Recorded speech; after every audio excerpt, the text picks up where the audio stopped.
did it. We're live on the internet. Oh my God, I'm missing Kurt. Where'd he go? Hello, we're back. Hello.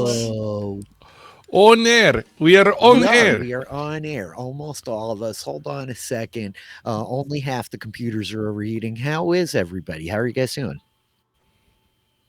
Good. Not bad. I mean, we're alive. That's sometimes the best you can ask for. Yeah. Yeah. I'll- Yeah. Could be worse. Although, Could be better. I did see that Gilbert Godfrey just died, which is sad. I saw that too. That was sad. I thought I saw that moments before I got online. That's insane, actually.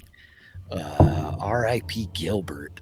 Truly, he was at his best on the Howard Stern show, and who'd have thunk that he was that same person? Yeah, wild. I've listened to like so much Gilbert Godfrey in my life. It's not healthy. Oh well. Wow. Now I'm sad. We should just cancel. Oh, no, I didn't mean to be a problem child, huh? There it is. There it is. Gilbert would want the show to go on. Yeah, we're back. It's Tuesday. It's like the second Tuesday of the month, which means we come back with Dragonfly because we take the first Tuesday off, which is probably a little confusing, but is good for our mental health. So be it. It works for us. Yeah, it's pretty good for us. Yeah, what's going on? What's happened in your lives? It's been like many weeks since last I saw you. I ran D&D last Tuesday. We're That's why I doing doesn't feel home. like it. We're doing a home renovation, and it's a hot mess, and it's going to continue to be for a while. So, I just hope I have internet when I need it on Tuesday nights and other times. But beyond that, it's pouring down rain, which helps with home renovations. It does. And yeah, that's pretty much it. Today felt like the first real day of spring. Like it's been pouring down rain. It like snowed this weekend on me, which was nuts. There was like real deal snow again.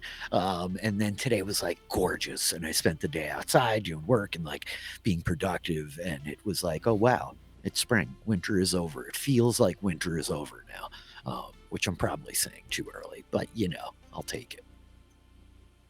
Moving across the country, that's going swimmingly. Yeah. You're like Gonna eat a lot of peaches. When is your move officially, Kevin? Like 2 weeks. It's the end of April. April 30th.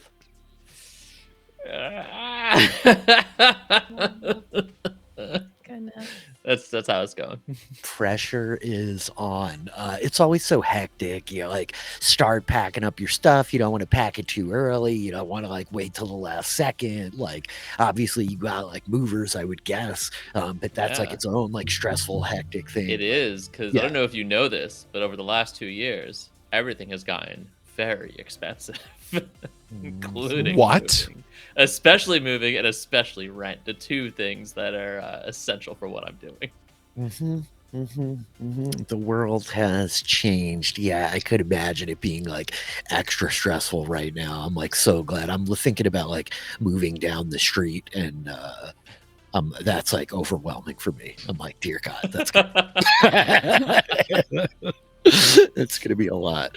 Cool. We're back for D&D. It's Tuesday nights for Dragonfly. You guys leveled up. There were level ups. Kind of. Was definitely not like a last minute frantic like, oh God, where would level Not up? currently picking my extra spell. Nope. So yeah, like I don't know if there's any kind of like just stuff to go over, like mechanical wise, talking about like character stuff. I know there are hit points to be rolled, which is always fun and exciting. Is it? Sometimes very tense. Yeah, sometimes very tense. Level 7 is very easy for a wizard. You just get 4th level spells, and that's it. Yep, I can't believe I'm only letting you guys get to level 7. I'm cruel. Like it really is. That's way for too a year. long. It's taken a long time. I did the count today, Melissa, because I heard like specifically your voice in my head. Like it's been over a year. And I was like, but how many episodes? Like exactly. What's like the ratio here? And we are up into like the 30s, and I'm just like, yeah. I might like stretch 6 out a little ways, but so be it. Really 5. We lived at 5 for a very long time. We did. Yeah, but I blame the holidays for that, right? Me That too. whole Yeah. like the December, January of it all, like number of episodes, amount of time, yeah. Whoever does captions for this in the deep future, those are two different words. Yeah. For real. You think someone's gonna go back and caption the Dragonfly? Yeah, I love the Oh, idea of Yeah, for that's someone sure. Obviously, yeah, this will be immortalized. Yeah. As like One day when we're big and famous. Yeah. Yep. I'm telling you right now, like That 1,000 shit. years from now, someone's going to be like staring at this, watching archival footage and trying to explain the origins of like Taylor and her rise to fame, and be like, "This was, I'm the earliest scholar of Tellurian studies." And This was the episode that Troy said they were two words. He referenced us. How did he know? I really appreciate you saying Taylorian instead of trying to figure out something with my last name, though. I was gonna say because Baller Really Scholar is right there. So That's kind of amazing. It's definitely amazing. Wow, With okay. Some kind of award for something. The Baller Scholar. Oh my Oh. gosh. the Jeez. baller scholar. I appreciate that that's a joke that has to marinate for a minute. before it's Yeah, we're gonna like roll it over a few times. Yeah, let it really Oh, seep in no. there. Get Yep. the flavors of the joke in. Yep. Then You know, I have to say, having the last name Ball for almost 25 years at this point, and thinking that any like iteration of like Ball and my name like has been mixed together. We've got like T-Ball, like all of these things. Baller Scholars, not something I was. It's a new one. prepared You for got the in any Fulbright, sense. you got the So, Rhodes, yeah, you kudos. got the baller scholars. Yeah, those are the Yeah. triple triad, if you will. That one's gonna be. All right, let's play D&D. Come on, let's cracking do me some up D&D. for crying I'm out ready. loud. We should play some D&D. We should level ups. You guys are level Waffle gets 7. more hit points. This is very What? exciting. Yeah, Waffle gets a bunch of Yeah. stuff. He's getting a ton of hit points. No, So he hit just points. gets- Yeah. Like 5 more hit points. It's not that exciting.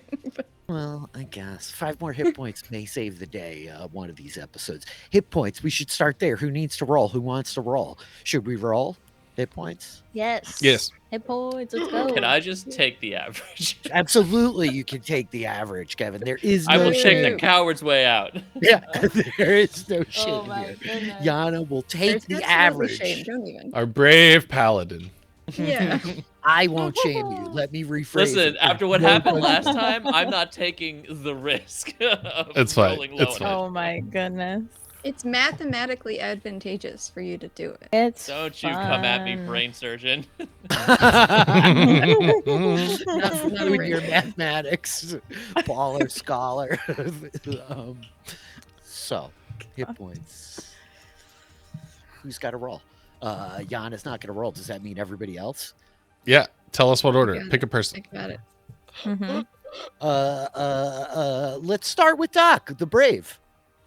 Back Okay. the break. Oh, Oh, Hey! all right. That's Average, average. Good. Quite Not solid bad. with the Not 5. bad. It's having faked me out for a second, but we will take Sorry. a 5 plus I 2. added the con mod in there already. No problem. We love math. We're all about math. Let's like keep it going in the like flow of the like screen here. Professor, how about you? Okay, that's me. Got it. Come on, please. D6. It's gonna add a number, I Come think, on, let's automatically. So don't get overwhelmed by that's a 2. Do we re-roll a 2? We can re-roll a 2 Yeah. once. DM Philly Once. rules. Re-roll ones Re-roll because the that first just sucks. 2. We'll re-roll this too. Here we go. Come on. It's a It's 3. It's a 3.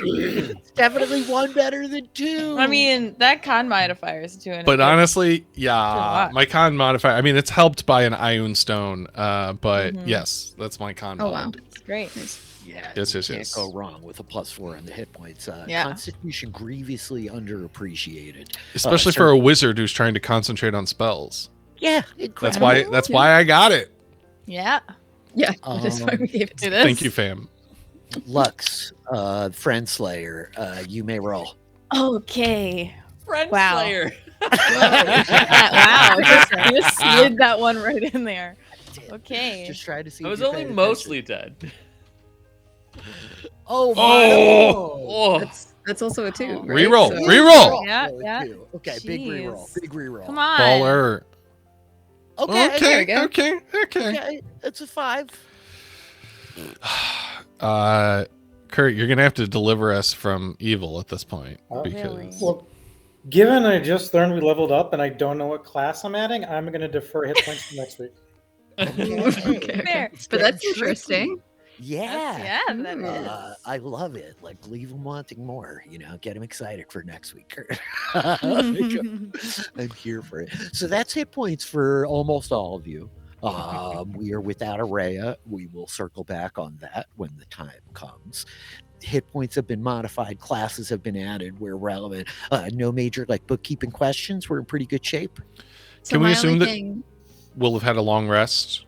Can I start updating things? Yeah, you can start updating things. Sure. Your Okay. only thing, Doc. so my new ability is called Flash of Genius, and I think I'm gonna whisper Flash of Genius if I ever use it, like Flash of Genius. It's gonna be Okay. exciting. Yeah. Got Okay. it. Okay. Got I'm it. gonna try to be very aware of listening for the whispers of flash Backup of whispers. Yeah. Yeah. flash of Yep. genius. Flash of Which is- genius. A I love the whisper. idea of calling out your power Mhm. set like some anime character in DBZ or Yes. Yeah. Oh, I love it. It's very Honestly, that's just the playground, right? Like, fireball. something. Lightning bolt. Playground. It's very literally the playground. Can I just tell you, between Arcane Deflection and Doc's Flash of Genius, if Doc does not leave my side, Reggie can get a lot of help on rolls.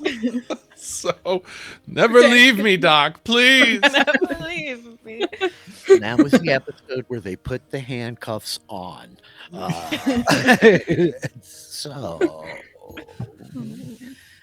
I suppose then, without further ado, we should pick back up as when last we left our heroes.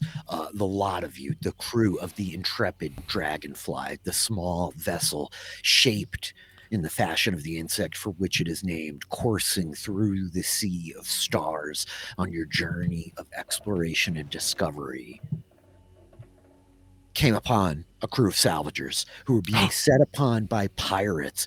You were involved in a conflict that led to a series of them being lost in space, which drew you to their final destination, that of a flying citadel, a fortress forged by the dwarves coursing through the sea of stars, this black void of space that you call home. A mercenary company called the Gauntlet. These dwarven mercenaries en route to a planet that you had recently traveled through, a planet that your very actions may have started an insurrection on. And as the dwarves traveled there, potentially to contract as soldiers of fortune, aiding the dynasty of the Sahagwin, seeking to assert their control in the midst of this revolution, you landed. A day spent there quickly revealed to the lot of you things were not as they seemed for the commander of this mercenary company, one Brazzoli Chaos Brewer, the Lord Captain Commander of the mercenary unit, was under the influence of his advisor, a worm tongue-like figure named Amelia Vernus. She turned out to be an ooze, an elder Oblex, which had somehow infiltrated this flying fortress, consuming the bodies of crew members and soldiers amidst the company. It managed to reproduce them with perfect accuracy, stealing not just their bodies, but also their memories. It managed to gain power over the commander of this mercenary unit, steering them as it would, guiding them with its own foul intentions. Fights broke out across this vast and sprawling complex. The lot of you separated, battling Oblex in various corners of the fortress. You all managed to be reunited on the roof, where Yana, in desperate, dire straits, fought alone against the marshaled forces of this great ooze, body stealing, as it were. And a desperate battle broke out. The lot of you just managing to defeat this enemy losing some of your memories along the way. I believe everybody except for Reya and Jake had their memories stolen, some portion of them. No, Yana? No, Yana. Nope.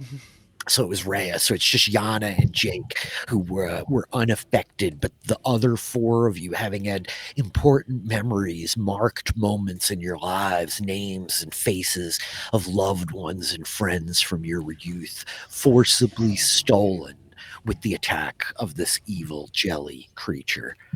We will pick back up. The scene opens. I know there's a moment as the lot of you, battered, bedraggled, worn, are making your way down the stairs in the immediate kind of aftermath of this fight. Yana covered in this red kind of clear gelatinous ooze, their like greenish skin and blonde hair kind of plastered to them as they're covered in this slop. Yana, the camera focusing in on you amidst your companions as you're making your way off the roof. What do we see? So Yana, following their companions down the stairs, reaches the landing, feeling a little dirty, a little tired, a little energized after I believe Doc gave them a little bit of healing help, considering where they were left. Is in the middle of saying, "Oh man, I could really use a long." And all of a sudden they stumble. And they're having trouble standing, and they say, "Oh no! Somebody needs to get me to, and they kind of keel over, gripping at their sides.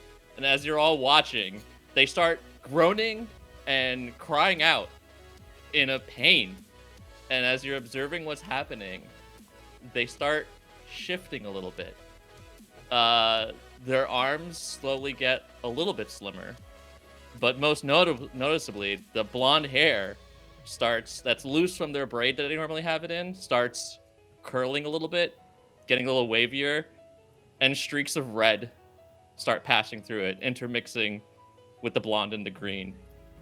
And after a moment, the screaming stops, and when they look back up, they open their eyes, and has also changed to a bit of a amber look to them. And they say and smirk, "Oh, who's ready to have some fun?" Are you okay? Me? Oh, I'm feeling great. Oh, looking a little bit different. Blonde, red blonde. Interesting. How's everyone doing? I'm doing awesome. What just happened to you? You were screaming and like that? What happened? Wait, you're not like Doc and I thought though. No, nothing like that. A little bit different. I change every now and then. I guess it's this time. Yeah, I guess it was time to be a little bit different. Time for a new me, a new different, new self. What's Yana? That doesn't sound right. Doesn't feel right. Yana, Anna? No. Ari, Rin, no. Enya, not. Ooh. What Naya. is going on? Naya. Yeah, I like that. Naya. That's me. I'm Naya. Hi. Hi. Hi, Naya. Are you okay? You sound different too. Yeah, that happens sometimes. Vocal cords shifts and change. It's a weird story. Every now and then, my people go through changes physically, sometimes mentally. Still the same, still me, just a little different. That's all. So, what's our next adventure? Because I could use for one. I think we're gonna go check up on a revolution. Yeah. Ooh, that definitely sounds fun. Yeah, And I okay. think there's like this moment, like the scene, like lingering, everybody kind of like staring, like jaws hanging, and Doc's voice like, "Yeah, okay." As the scene fades to black, Unless there's anything immediately pressing anybody wants to attend to, I think we could pick back up on the ship after probably a long rest. I guess I will say Yeah. as well as we're all kind of like walking back to the ship, and Mhm. Lux has been like notably quieter, like after the events of like, attacking Yana. And okay, say the name again. What's the name? Naya. Naya. Yeah, as if this character Okay. didn't have enough names for everyone to have. I'm gonna get it in my head. Write it down. Put a box around it Write 6 it times.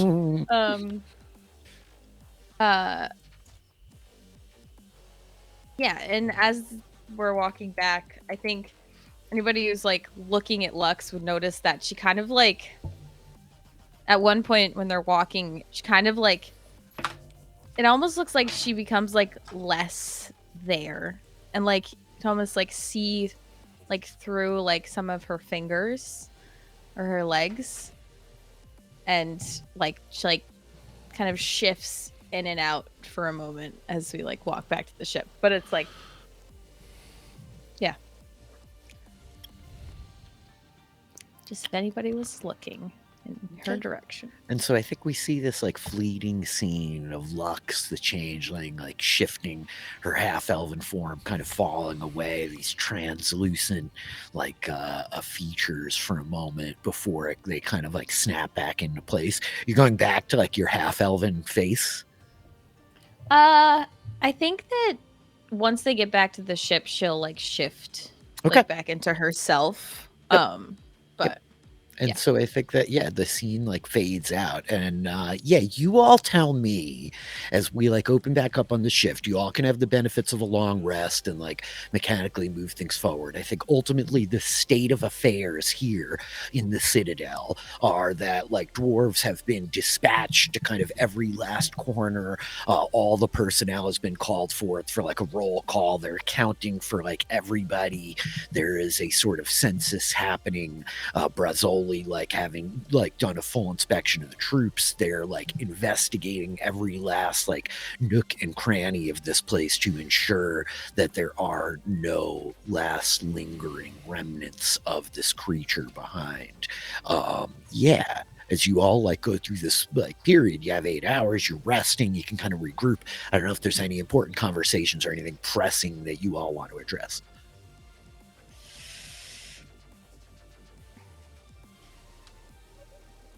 I think Naya definitely had a nice rest of 8 hours, and then probably, as Melissa mentioned, has gone to the kitchen to try a bunch of different foods.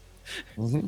Taste buds are different. Everything tastes different. It's weird. Kind of fun, but weird. Definitely weird. Exciting. Fish sticks and custard. That's an interesting combo. Do we have that? Fish sticks in space. Yummy. Yeah. Yeah. Also, I zoomed in on the map, which people watching can't see yet.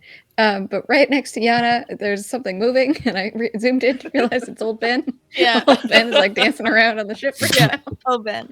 And so now I've just like zoomed in. It's part of my screen. It's They're just old Ben dancing. watching old Ben dancing. Old Ben, the geriatric kobolds taken up upon you after your flight from like the water world. Once a store owner, now a space wizard. Old Ben is really very happy fellow, and he does do a lot of dancing in the kitchen. Like, yeah, we've absolutely got fish sticks. I'm not sure what exactly custard is, but I mean, we could probably find it. I actually think custard is just any kind of dessert. It's very confusing, actually. It's I don't know. Different places call it different things. Well, I made muffins. I mean, they kind of are a dessert. We could have fish sticks and muffins. Muffins? Oh, that sounds delicious. Cheers. Wow. Naya's definitely going to try just stick a fish stick into a muffin and take a bite out of it. Okay. Interesting. Maybe with corn. I don't think blueberry is the right combo for a fish stick.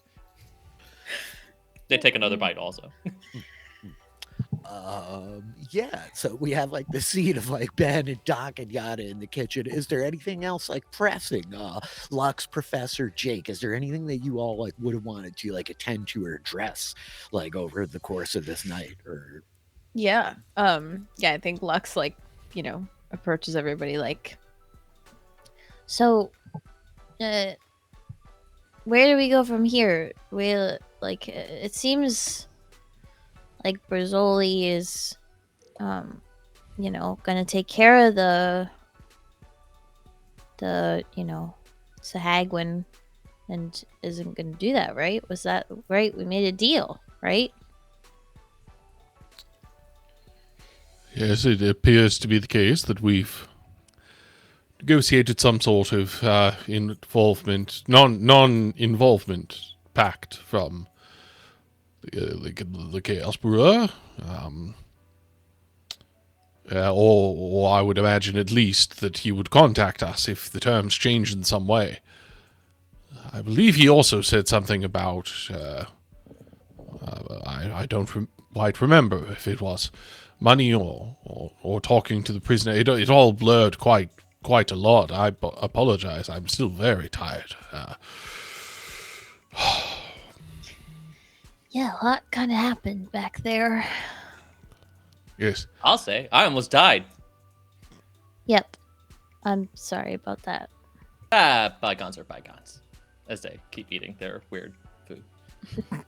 Yes, I have many questions for you, Naya, but perhaps we should save them for the ride, or once we leave this place. I guess my main question at this point would be more one for Jake. What was that we fought?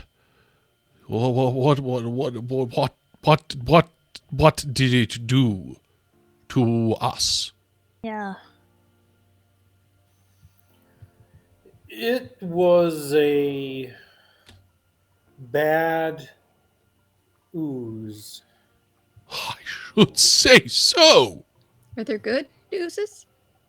I was curious about that myself. No.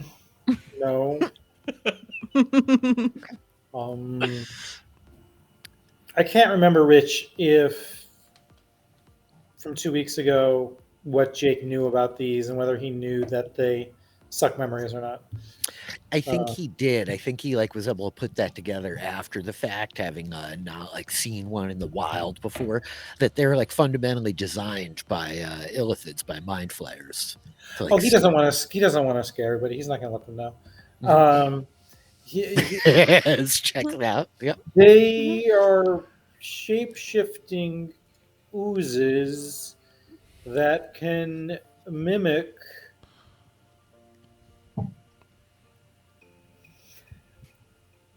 Precisely. Stop. Ah. Oh, that was such a good purr. Oh my goodness, that was right in the microphone. I don't even know Well, if we Twitch found can see it. Taylor's I'm sorry. inability Yeah, really. to contain could not. herself. Space cat. Wow. I could not take that. That was so It's a good. giant space cat. Oh my gosh. I also might be running on 4 hours of sleep and 3 cups of coffee. Oh So, gosh. Yeah. You know. Yeah. Mhm. oh. Yeah. That's called the ball special. Yeah, exactly. It's a ball. The fastball special. The fastball. I missed it. I missed it. It's right there. It was right there. It was right there. Oh, it was right Really there. dropped the Wow. ball, Troy. All right. I think as you all are like kind of gathered, uncertain kind of how you want to proceed or what you want to do, you hear like a knocking at like the back of the ship, kind of the ramp leading up into the hatch, the cargo bay in the back, like an echoing and a kind of calling from outside the ship. Like, are you all in there? Yeah. Hello? Yeah, it's me, Stano. Stano? That's right. Which one was Stanel again? No, Do we know Hey! what about Daniel? Yeah. That's what I said. You just cannot hear from all the hull of the ship. The hull of the ship? The hull. You mean the hull? Hey, watch out, I'm opening the door. All right, I'm getting out of the way. What are we doing? What are we doing? It's one of those nights. So the ramp opens, and you see this kind of like wild-haired dwarf in the back. You recognize Daniel from the inn from a few weeks ago in play, but just kind of the day before, right? And he's just like, sorry, I don't know if y'all are sleeping or what exactly you're doing there all together like that. I'm not asking any questions. I don't mean to infer anything either. I just Brazzoli, the commander, he just wanted to make sure that before any of the lot of you part, you're welcome to come and be received in an audience. I don't do this job. I'm a soldier. Okay, that sounds fun. I want to be received. Yeah. Yeah. Seems not like a bad Well. gig, really.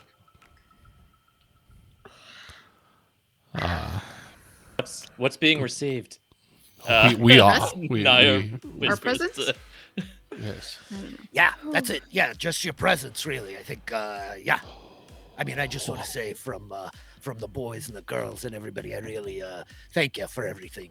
Things here, well, they ain't been right for a time, and you'd think that one of us might have put our finger on it a little quicker. Folks didn't like that woman, but nobody guessed that she was a terrible body-snatching jelly.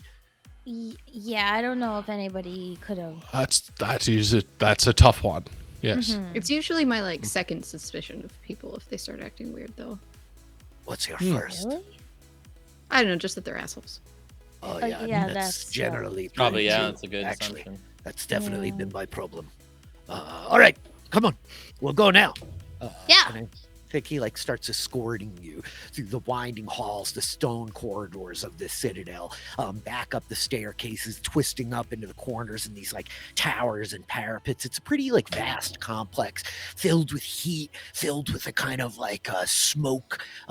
There is a density to kind of the air in this place, and there is an activity and a kind of frenetic chaos about everything as you go. The place much more alive than it was before this attack, as dwarves are like shouting and yelling, moving through the hallways in groups, calling back and forth to each other like, have you checked the lower closets? We need to check the lower closets. Like the stomping of booted footsteps as Daniel leads you back up to the upper floors of the main kind of tower here in the Citadel. And I think that a familiar space to you, Jake, as Daniel starts like leading you down this hall, and you're back on the floor where Brazzoli Chaos Brewer kept his bees and his kind of opulent flower garden, his apiary, as it were, where he collects the honey to make his mead, his Chaos Brew. And I think that Daniel, like leading you through, like knocks at this big pair of double doors at the hall across from this kind of garden. All of you smelling the aromatics of these plants and blossoms. You can kind of hear the like the perpetual drone, the buzz, the din of these many bees in the other room. And you hear the voice of Brazzoli Chaos Brewer from the door like, enter. And as Daniel like throws the door open, you see this massive kind of war table. It's got maps sprawled out all across it. There's a platter with like a pile of like some food, grapes, of course, and like a couple of pitchers, mugs all across the table. And I think that like this weathered dwarf like looks up at you, a kind of glimmer in his eyes that hasn't been there before. And he's just like, good. I wasn't sure. I did not want to disturb the Lord, but I wanted to be sure that we all spoke again before you left. How do you fare? Are you all well? Oh, yes. Well, Sure. sure. Yes, we are about as fine as one could be given the circumstances. How did your crew fare in the fallout of it all? They're, I think, relieved. They've got something they can blame the troubles on of late. So that's a good thing. They haven't uncovered any more. It seems like all you found is the most of it, but we'll turn over every stone in this place before we set foot anywhere off of it. I truly owe you a great debt of thanks. Can I have one of those as a thanks? Please. Yes. Naya points to the grapes. Yeah, I think that like Brezol, he like slides the platter over like as many as you like. I don't really have much of a taste for grapes, but they always seem to put them on these platters. You don't like grapes? Oh, I don't think I have a taste for them either. You don't like grapes? Nah, it feels too sweet. If we were to take some, I imagine that we could return some to the Aether Station, and the badman would greatly appreciate them. Or what is his... the names, it's so difficult for me to Nicholas. keep track. Nicholas, yes, of course. Look, I don't know what your intentions are leaving here. I don't want to keep you any longer than you need to stay. I'm sure you have things to attend to, but I want to reiterate my words.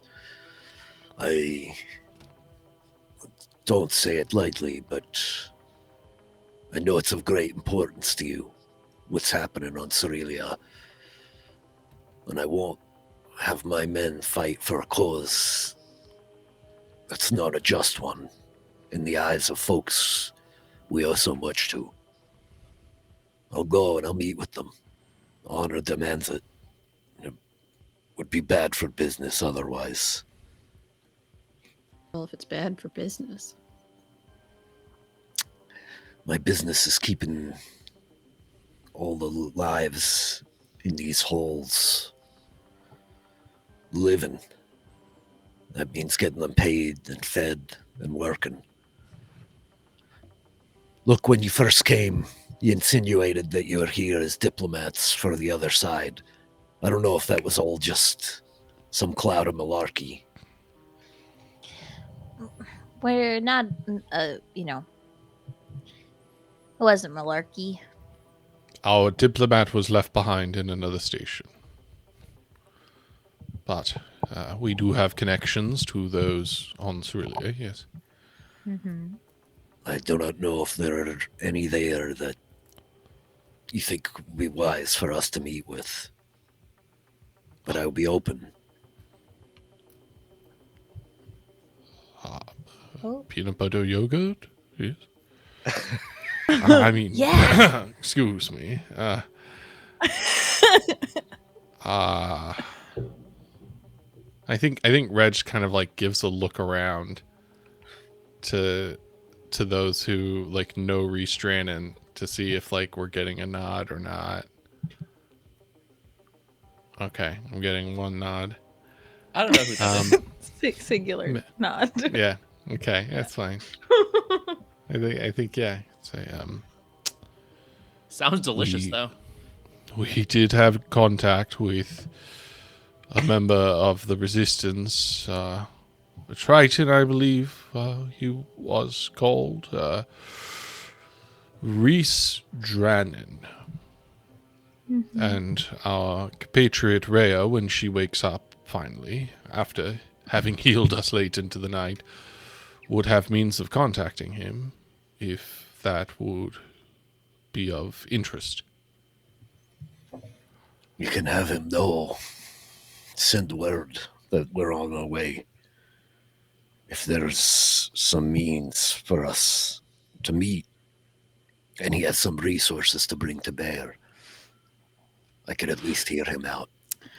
If you are looking for a fight, he will certainly offer you one. Mm-hmm. I could pretend otherwise, but I'm always looking for a fight. I'm just also looking to get paid. You know who you should talk to if you go there? Warbeam. Warbeam is great. Yep. And Good time. I mean, the name. The name. Battle commander. Might as well be. Yeah. Yeah. Knock Drawer Warbeam. Right. Oh, that's a the good first name I was trying dwarvish to remember. name. If I ever Yeah. heard one. Yeah. All right. I'll make a note of that. And it's knock drawer. Like Yeah. the whole thing. Of course it KNOCK. does.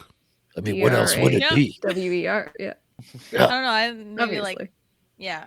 Yep. That does remind me. Is the name Brazzoli a common name from which you hail? No. I'm the only one that I've ever heard. Ah, My mother was a bit of a trendsetter. Oh. good to know. Also, stop me if this is too much of an ask, but Stop. No, I'm kidding. Honestly, not bad. I apologize. One must find levity even in the moments of incredible despair and confusion. thanks, Reggie. Yeah. Your chaos brew. Could we have some? What is it? It's ale. Or it's mead. It's mead. Recipe of mead, not ale. Yeah. Any dwarf can brew ale, but Yeah. only me mother's mother came That's what up the with the bees are first for. recipe of the chaos brew. You've heard of Gutbuster, dwarf spirits. Yeah, there's some part of me that loves Gutbuster, famously. It's like milk water compared to chaos brew. This is the true nectar of dwarf gods. Gosh, we gotta get some of that stuff back. Good. to That I've got to Warrendar. try. Yeah. I hope you put that on the side of whatever packaging you use to sell this. Yeah. Well, The nectar of the dwarven gods. it's not Good lord. something that's for sale. I would have made a fortune much more easily if I would have gone into line of spirits. But I have put together a package, and I think that he turns. I should Kinda very like much like walking to see your back on- package. What? No, I mean, He's bent over as he his head turns, and I think you hear and he comes back and he's carrying this chest that he's just kind of drops on the table. And reaching around to the front, he opens. It doesn't have a lock on it or anything, but there's a hasp, and he pulls the lid of this thing open. And what you see in there are a half dozen bottles that seem to be in a wooden crate, off on one side of it. And then you see a stack of these golden bars, each one with a stamp in the center of it of this fist that has kind of behind it on the insignia the outline of the citadel itself of the Gauntlet Citadel, right? And he's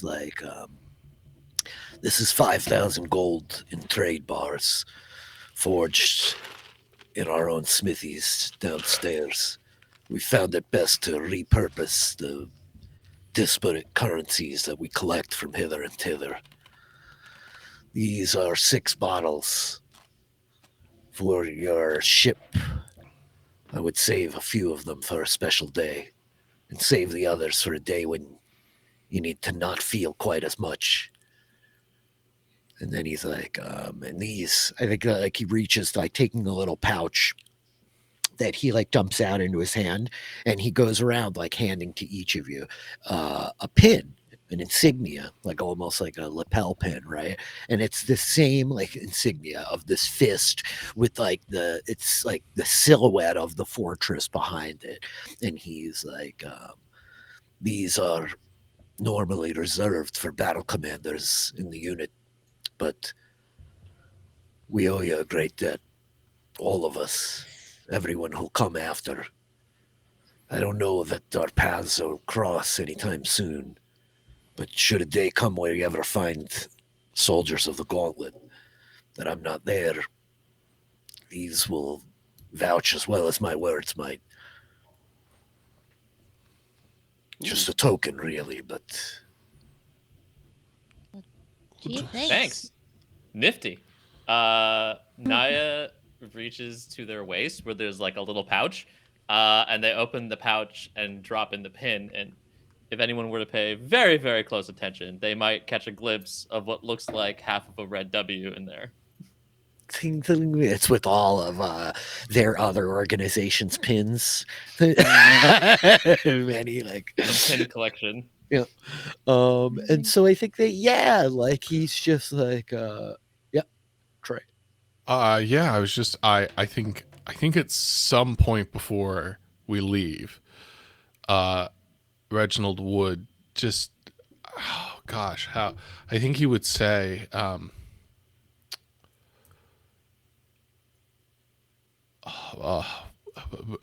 Miss, I don't even know how I should address you. You can just call me Brazzoli. It's well then. A name I'm proud to hold. Brazzoli. We have reason to believe that the creature that was attacking your ship and attacked us does have the ability to impair one's memories. And I would posit, based on logical deduction, that you were subject to the same effects for some period of time. I was. I spoke of it some with your associate. It's weighed on me. Right. If we were to, at some point, find any sort of means to reverse this, how would we contact you? I think that he's like, my high clerist has prayed for some restorations. I did not sleep much last night, but after a few hours and her calls to the Dwarf Fathers, I feel as though some bits have returned, though I cannot help but imagine there are pieces I just won't get back.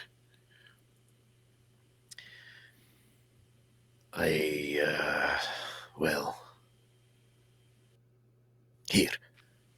I think he turns like walking over to like the side of the room, and there's this big kind of like sideboard piece of furniture. And he's like, he fumbles with some keys for a second, like messing with a drawer and like pulling one of these drawers open. And he's like, all right. And I think like reaching out of it, you see he's holding what looks almost like a chalkboard, right? And he comes like walking over to you with it, Reginald. And I think that he puts it down, and you see that it's actually two boards, and he slides one off of the other and like lifts one of them and hands it to you. And he's like, we have a limited number of these that we use to communicate orders in the field. They're helpful because, well, what you write on one will appear on the other. Not all the time, not all day, but you have a window of about an hour every day or so that they can activate. They're quite helpful conveying maps, tactical formations, large movements. Sometimes a picture is worth more than 1,000 words. You take one with you as you go. It'll leave us a way to get in touch with you should need arise. But if you discern more of how to find what we lost, then I would certainly be willing for the advice. Right. Well, that's fantastic.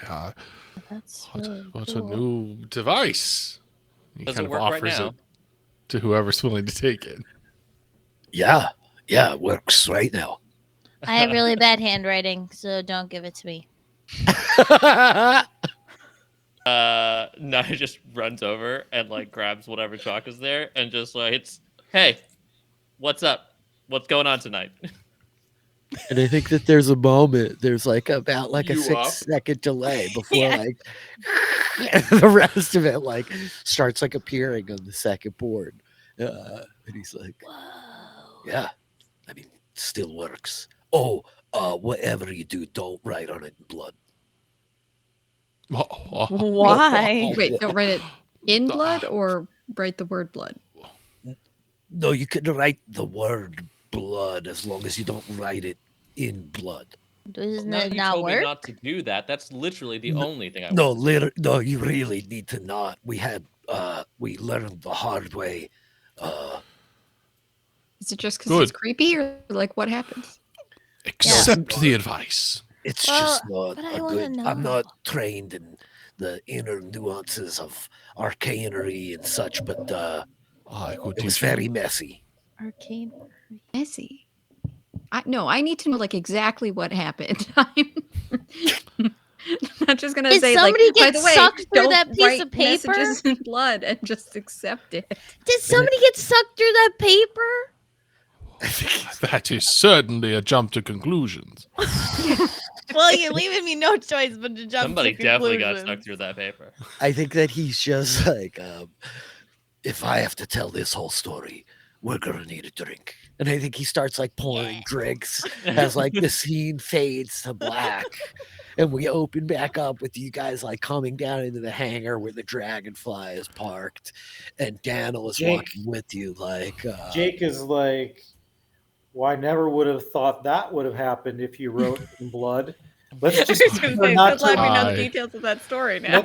let's just be sure not to do that, because I saw how panicked all of you were when he told us exactly what would happen. If you I wrote on it in blood. apologize for not holding my fortitude at that moment. It just was That was a deeply lot. shocking. And I think we can all agree that we should not tell Reya that story. I do not think that she would receive it well. I just respect the fact that we all took a sworn oath never to write on that in blood right at the conclusion of his story. That was very responsible and mature of all of us. So thank you, everybody. Yeah. oh god, you're gonna kill me. But we drank through that whole thing though, for sure. One would imagine. Yeah, amazing. Right. So I think at some point when we get back on the Dragonfly, I think no, Reg doesn't have identify. Okay, well, we'll see. Maybe at some point if we figure out if these things do anything. Don't forget Reg's alternative spell books. I don't know if you've double checked those. You did get some from some other people. I think on returning to the Dragonfly, though, Reya would be like, "Oh, hey, yeah. So, my He memories does. still are they're not great, but actually some of them I think maybe I got back. So, yeah, maybe really good I could news. maybe help one or two of you. Oh, hey, great news. Yeah, that's really good news. So who's Flawless first? accent. No notes. Oh yeah, no, thank you. Oh yeah. Oh yeah. No. It should Hey. definitely be like Reggie or Doc because they're the smart ones. You guys need all the stuff. No. Oh, and stop trying to be humble, Reggie. I am very much not humble. I'm just saying I don't even know what I've forgotten, so I wouldn't be in a position to know what is to gain from... Yes, please, do me first. I need to know what I've forgotten. Knowing things is important to me. Exactly, Do you first, you say? Yes, well, we can't always Some get things what we haven't want. changed. Yeah, I was gonna say. Always did like a big brain. Yes. It is very hot in that room with the Chaos Brewer, is it not? Good. Please. It's toasty. I think that with that. Are you guys watching me manhandle my cat? No, it was No, just I was laughing it's at toasty. Yeah. It's Reg's lack of toasty. comfort with the sexual tension. It's real toasty. It's very delightful. I am 100% here for it. With that, I think Reya would perform lesser restoration on you, Professor, and the effects of the memory loss fade away. Ultimately, you no longer have any like negative modifiers to any of your stuff.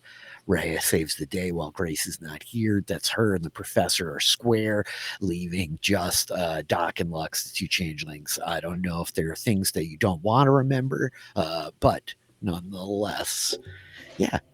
I think there is the like, as you guys all are regrouped and Ray is praying to Clancy over the Professor. I think the voice of like Ben the Kobold, like, so what are we gonna do now? Where are we going? We're going to Lud? Yeah. Yeah. We had to go find a forest. Right. A Ferris. Sorry. Yep.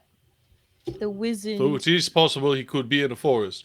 Yes, no, Reya, I am paying attention, yes. Would it be ironic if he was like in a desert somewhere or something? Or like a tundra? Desert's like a forest, just a forest of sand. I don't think that's how like biomes work. To be fair, we do live in space in an undetermined period of time. It's true. With a very regimented calendar that we love. Space. It's space. Being its own biome. Yeah. Yeah, definitely. It's my favorite terrain. Yeah. Exactly. So just to recap, we are to meet a Ferris in London. We believe the Cerelia situation has been resolved for now. We Yeah, we can have check I think in it's on them, mid you know? uprising, isn't it? we have turned the tables, one would say. Yeah. Yes? It's an Just uprising on done our the part. rise. We're good. Yeah. And I yeah, don't know if we necessarily can turned check the in. tables. We just sort of like just left the table as it was before. So No, I think we struck we a did a lot. match and like ran away from as flames really- were yeah. exploding behind us. Definitely like killed some people in the street. They were too. mean though. They were awful. And that was like Yeah. one of the best shots I've ever taken in my entire life. But well, oh, it was. I like shot an arrow through a crowd and under somebody's legs and like right in the eyes. It was good. Yep. no, but- we could have seen that. It's fun. Well, except for Bar that, fights. Mr. You got know? hit in the eye. He's not seeing anything now. Oh no, he's dead. Yeah. Mm-hmm. No, we made sure that Given that we have a long ride ahead of us, I have taken it upon myself to do some reading in order to enhance my arcane abilities. But I do have some choices to make about what would be most useful to us in a pinch. And I thought, knowing you all, and it might be worthwhile to ask your opinion on the matter. Sure. So given that we have found ourselves in quite a few sticky situations, what would be more useful to us? Some means of controlling the situation and the placement of various fiery obstacles, or a means of doing more damage through attack. I even have the ability to do some espionage if that's of interest to us. Greece. Greece, you say?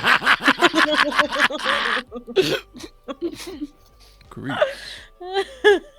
I knew a wizard once who could cast a spell called Grease. It was Greece. neat. Ah, yes. Oh, yes. That is one of the more mundane spells available to my kind. I have chosen things that have quite a bit more utility in day-to-day use, with all due respect, of course. Advanced Grease. Advanced Greece. Noted. I shall look through the books to see what sort of advanced Greece would be available. upper deck is long enough for a slip and slide. I'm just saying.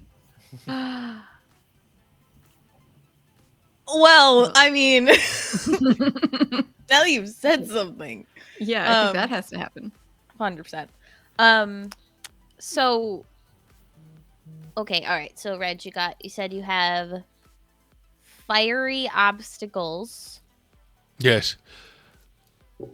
To put it simply, I could learn how to control the fire to serve as sort of a barrier in an environment, as a circle or a line. Another option made available by us being amongst the stars is to do something akin to the meteors that I've done before, but more focused on light and blinding our enemy.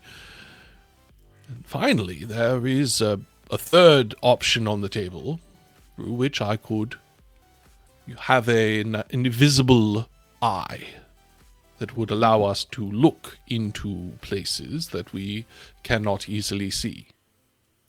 You mean like the scrying thing we do with the compass? Well, now that you put it that way, yes, in a way, quite similar. However, it could remain for quite some time. Oh. Which one seems most fun to you? I just picked Fun. I learn each day based on fun. Yeah. It's a great What? philosophy. Fire is kind of fun. Yeah. Why? Why would you make a choice based on fun? Enjoyment. There's actually no inherent pause before that word. You can just say fun. Of course I can say fun. Reggie. When's the last time you did something just for fun? And what was it?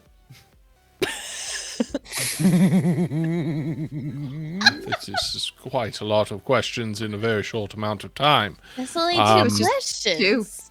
Yeah. Just for fun? Just because that would be a fun thing to do. Just for, shits and gigs. Yeah, that.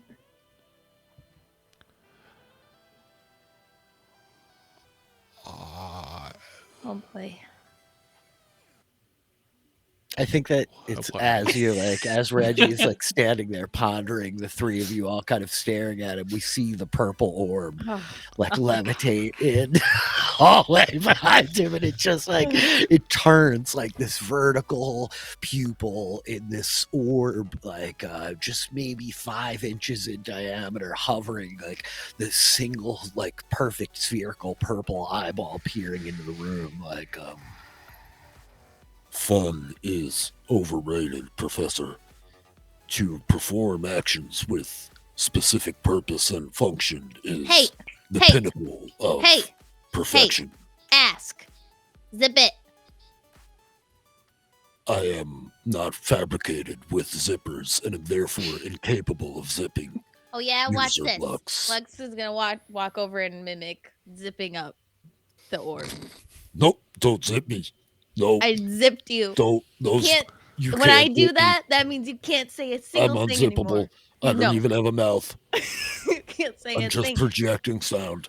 Listen to me. You can't say a single thing after I do something like that. Can't. Not until after we go to sleep and wake up again. This was fun. I think your transition is like levitates past around. Incredible. But I think you hear like the echoing voice of this thing, like as it like goes out of the way, like. Were one of you to engage higher function, I am capable of discerning through divinations at excessive range, and am able to endure for extended periods of time. We can do that too. Not as effectively as I can. Like levitates away. Yeah, see, fun. Good times. Mm-hmm. Yeah, see, that was fun. I didn't have to do that. No, you did not. Reya, are you certain that you have restored all of the memories that No, were taken? No.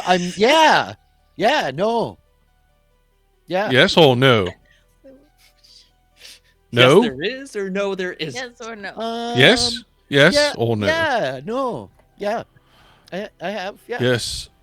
You're saying two things. In all of us, or just in Reggie?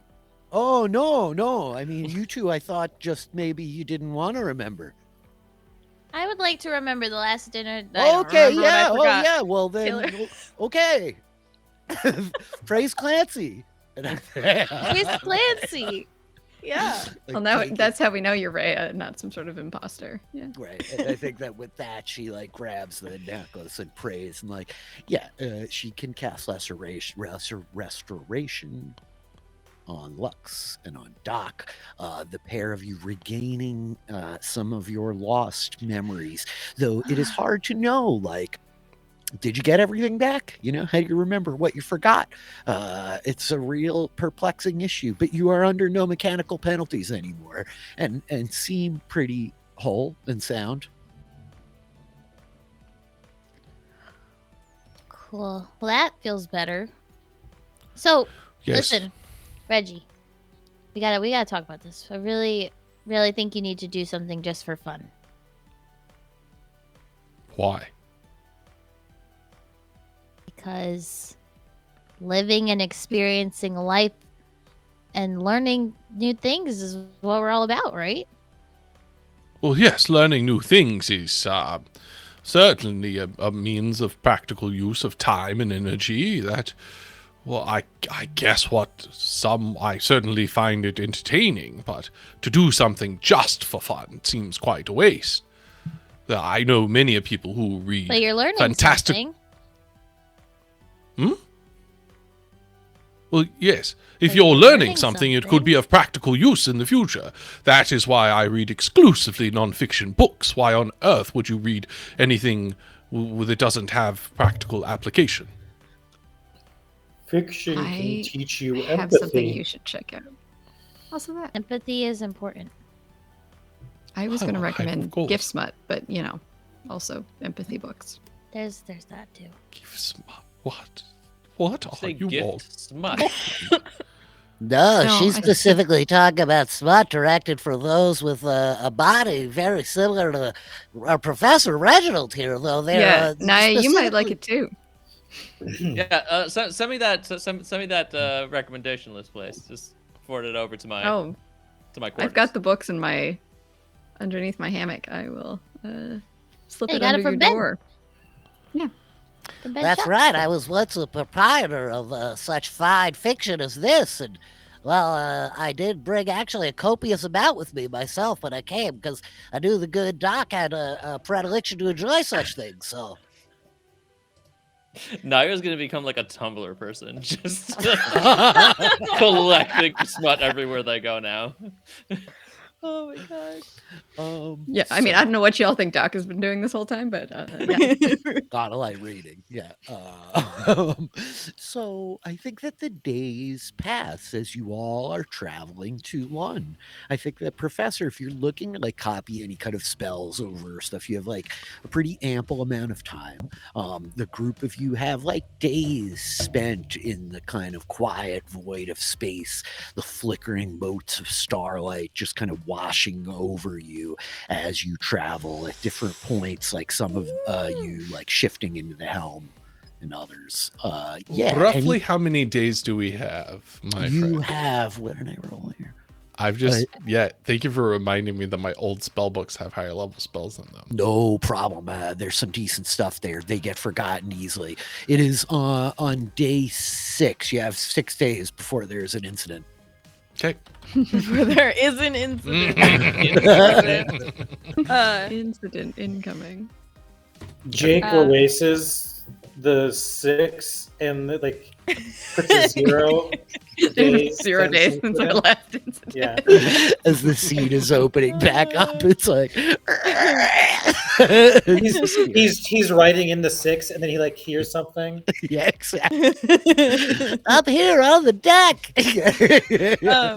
Yeah, over like the period of time, there's definitely like some like commotion on the ship as Lux is like practicing her new ability in which she steps into the ethereal plane and can move in any direction and is trying to figure out and map out the ship so that way she can start just like 1 minute she's on the top deck, next minute she's I think that there was like a few days of like Lux just trying to like master and like achieve this ability, and then the first time it's really like panicked. As just the second that you shift into like the ethereal, you realize like the ship is still moving and will leave you behind. You know what I mean?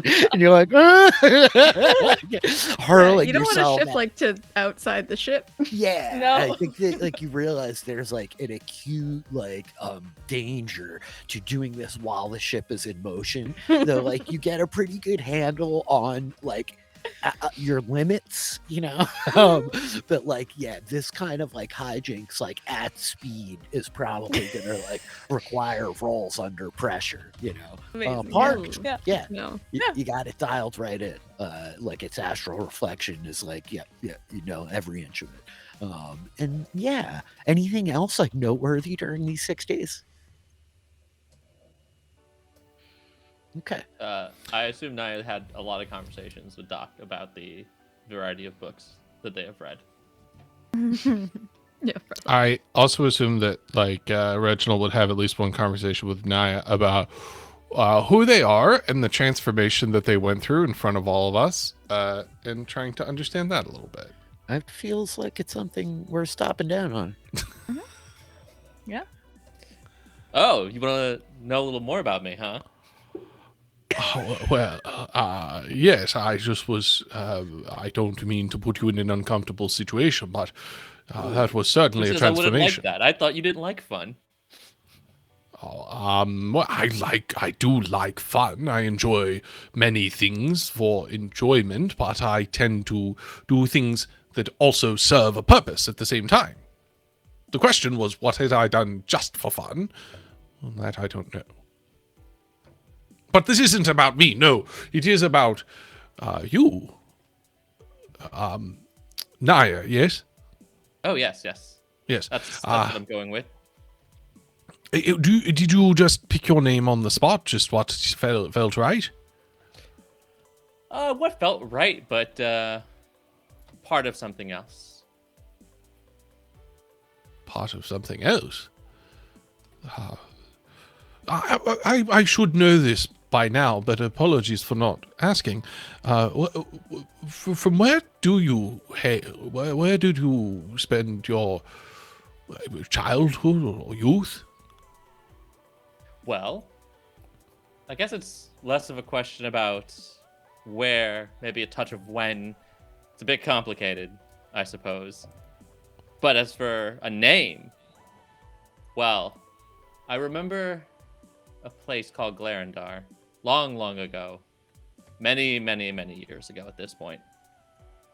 I was young then. I just left the forests of my youth to go adventuring and stumbled on this strange town, and I remember a robot. Big one. Very limited vocabulary, but smarter than you would think.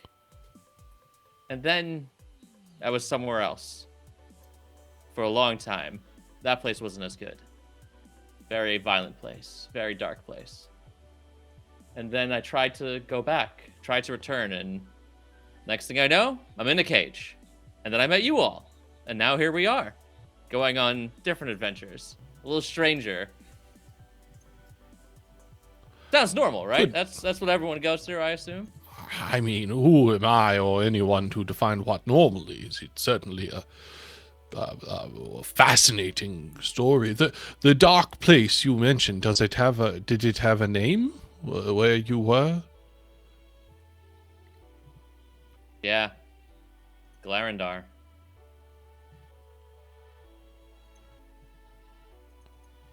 Dun dun dun. The same place that you... Goodness. Same place. Well, Different time. Time can change people, as you can see. So, That's me. That What is about you? certainly the case. What about me? Well, where are you from? What do you like to do? All those fun things that you enjoy?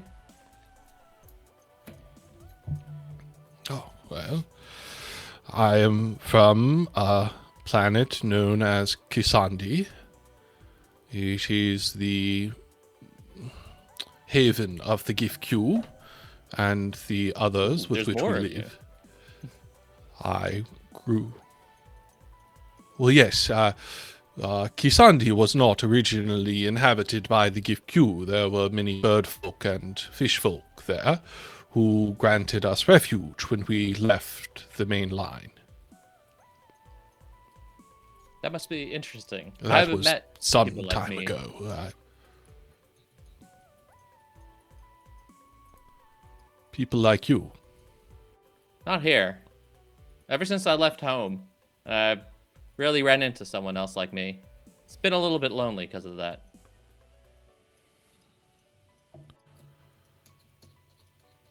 That is understandable. There are benefits to the familiarity of living with others that share your heritage. However, there are also many downsides.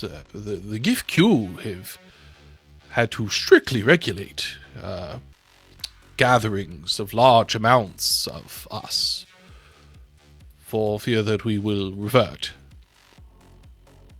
Revert?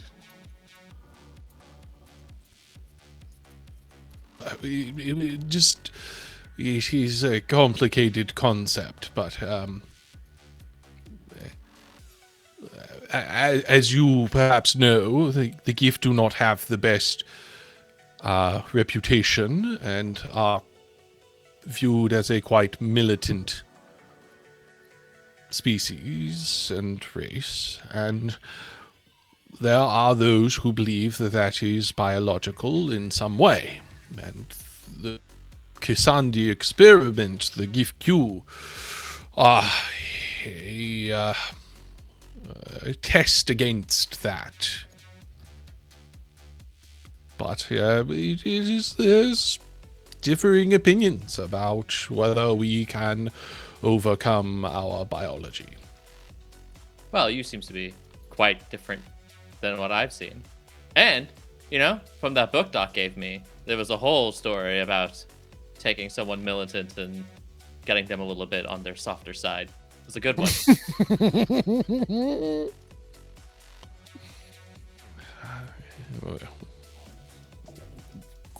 Good on you. Yes. Well, I think perhaps one day we'll go find our way to Kisandi. It's not terribly far from Lun. I'd never been up in that part. It sounds lovely, from what I've heard. But perhaps we shall have fun. Oh, yes. Lun. I think if we were to visit, we'd have a lot of fun. Perhaps we would. But it's just at this moment on day 6 that you hear like a call from the upper deck of like, oh my word, there's trouble up here. Somebody should get up and take a look at this quickly. As Ben is like yelling from Something his wrong with the position slip and slide? Yeah, it's completely untethered and blown off the back. We're gonna have to start from scratch. No. What is it, Ben? What's going on? So as the group of you begin like rallying, running, racing towards the upper deck, you see the slip and slide like flailing away distantly into space behind you. Ben with like a hammer in one hand, like just like looking at it right as it goes. A tub of grease next to him, like, and then I think that as you all peer out, what you see is this kind of vast array of these almost amorphous looking bodies with these kind of like tentacles trailing off of them, and they're almost like billowing and floating as though on like the wind, though there is no wind in space. There is this like bioluminescent energy as you're watching these lines of light just like run down through them, kind of flashing these motes of color back and forth to one another. But they look like these almost enormous jellyfish, like twice as big as like the ship itself. And it seems like there's probably like 50 or 60 of them in this big, like massive kind of like cluster, right? Some higher, some lower. You all are still a pretty decent distance off as you're coming, but I think Ben is just like eyes wide staring at them as like these flashing like lights are kind of coming at you, almost like this like crazy like rainbow staccato like patterns of light washing over the ship from the side, like a starkly different thing from the darkness that you're accustomed to in space. What the heck is that? Neat. Does Lux have any idea what these things are? Make a nature check. Space nature. 8. Yeah. Space nature. Lux, in all your travels through the stars, you've never seen anything like this. You have no idea, right? Like you have an idea just looking at them, but you're not sure what exactly this is or any of their deal. Yeah. So Evasive maneuvers? yeah, did you just call us up here to look at these? Because I mean, it's a great sight. Yeah, I mean, honestly, I did. They're very remarkable, and I They're thought to very myself, even though you all are accomplished space adventurers, maybe you never saw anything like that. But then, actually, after I called you while you were running up here, I realized we're sailing into an asteroid storm that it appears as though those creatures might have created on their grazing pattern. And you try to look in front of the ship and realize like there's a whole like asteroid. You lead with that, Ben. You lead with that. Evasive maneuvers. That's We my really need to mistake. make I got really excited. You should get to the wheel, young lady. Those are young lady. What do I do? What do I do? I think that's like honestly, you all sometimes you're very quick to start firing that ballista and throwing fireballs. So I wasn't sure if we needed to kill these giant, beautiful space Ow. jellyfish or just avoid the asteroids. Didn't Jake tell us that all jelly is evil? No, ooze. All Yeah. oozes are evil. I don't know if these are oozes. Not all jellies are oozes. I thought he said They're very jam because pretty. those seeds get in my teeth, and it's a hell of a thing. I hate it. What are we No, doing? I'm I going. can tell I'm it's going. jelly because jam don't shake. Listen, y'all need to get off this because I'm gonna start booking. As you book to the cabin, I think like Ray is like sitting in the Spelljammer and casually like, oh hey, like Reya, we gotta move. why? Oh, that's a bunch of asteroids out there. I wasn't looking. And I think she'll like jump out of the seat quickly as you throw yourself into it, Lux. Why don't you make a wisdom plus space vehicles check? Naya has followed Lux into the cockpit. Hell yeah. Meaning that Lux, being next to Naya, gets a +3 on their wisdom throw. Hell yes. As you're gonna like come like racing in, you're standing behind the helm as Reya gets out of it like, I was just writing more pamphlets. I'm sorry. I wasn't really No, I didn't it's fine. Don't worry about it. Is it to checks or just saving throws? Oh, good Ooh, question. good point. I think it might be saving this. Let me I think double it's check. just saves. Yeah, Yeah. this is a check. But yeah, we watch as like Lux throws herself into the Spelljammer helm, her eyes like closing as you feel your mind melding with the ship, like your body kind of like slipping away while you like shift into it and you begin to like pull and yank at like the kind of internal maneuvering system. With a 15, you start like weaving the ship like twists like bending, you're pitching like hard 90 degrees, you drop like down, and all of you up on the upper deck like grab at the rails as Ben kind of like flutters off the ground for a minute, like, oh hey, evasive maneuvers, flash of genius.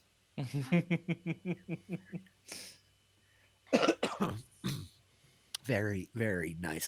Lux, you managed to negotiate the asteroid field without severely damaging the ship.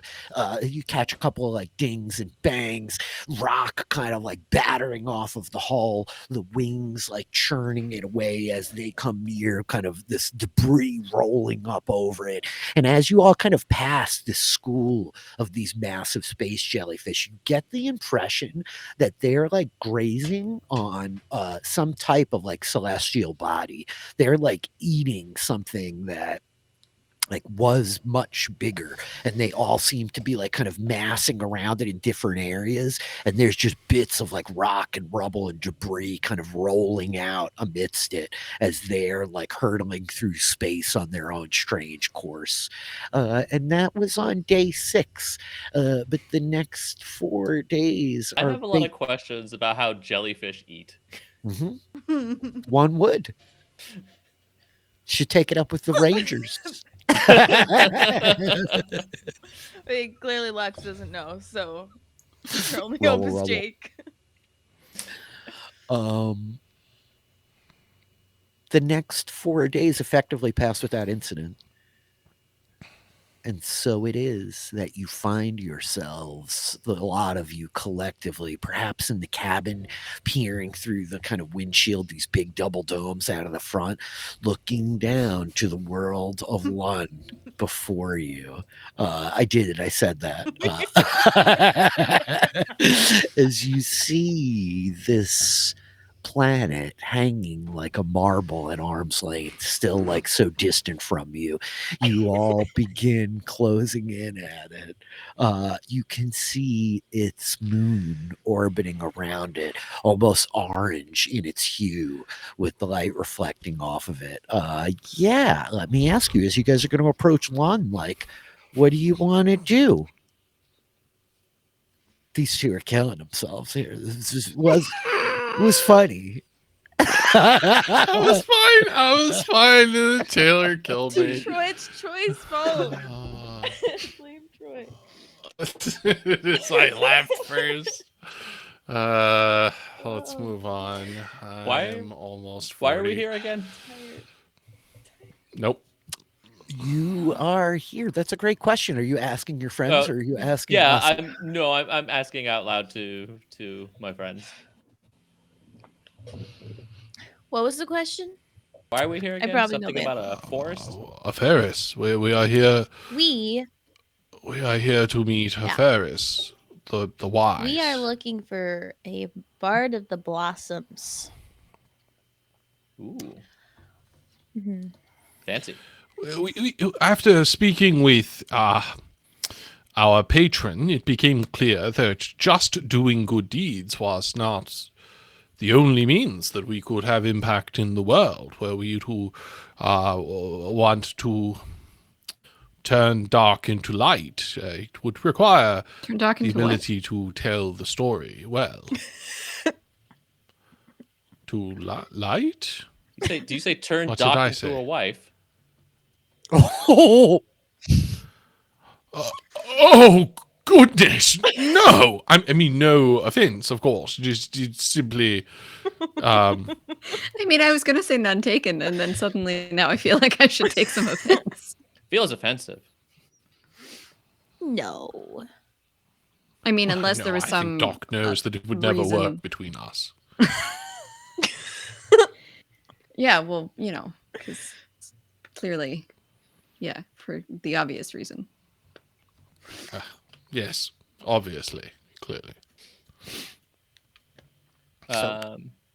you're go all ahead. like peering. Oh no, yeah, you're just like peering out of the cockpit. You could see like the planet in the distance, the like moon orbiting it.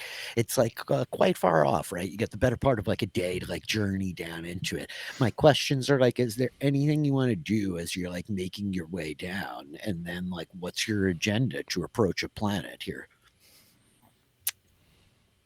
It's a good Mhm. question. The kind of thing space explorers might be asked. Yeah. Should we maybe try and scry on affairs to figure out where he is on this planet? Oh, I would imagine, yes, that's a wonderful idea. I would also imagine that Reya had used her sending at some point along the way to alert him of our arrival. No? Yeah. Oh, yeah, Well? no. Yeah, we could ask him where he is. You keep saying yes and no, and I do not know what you mean.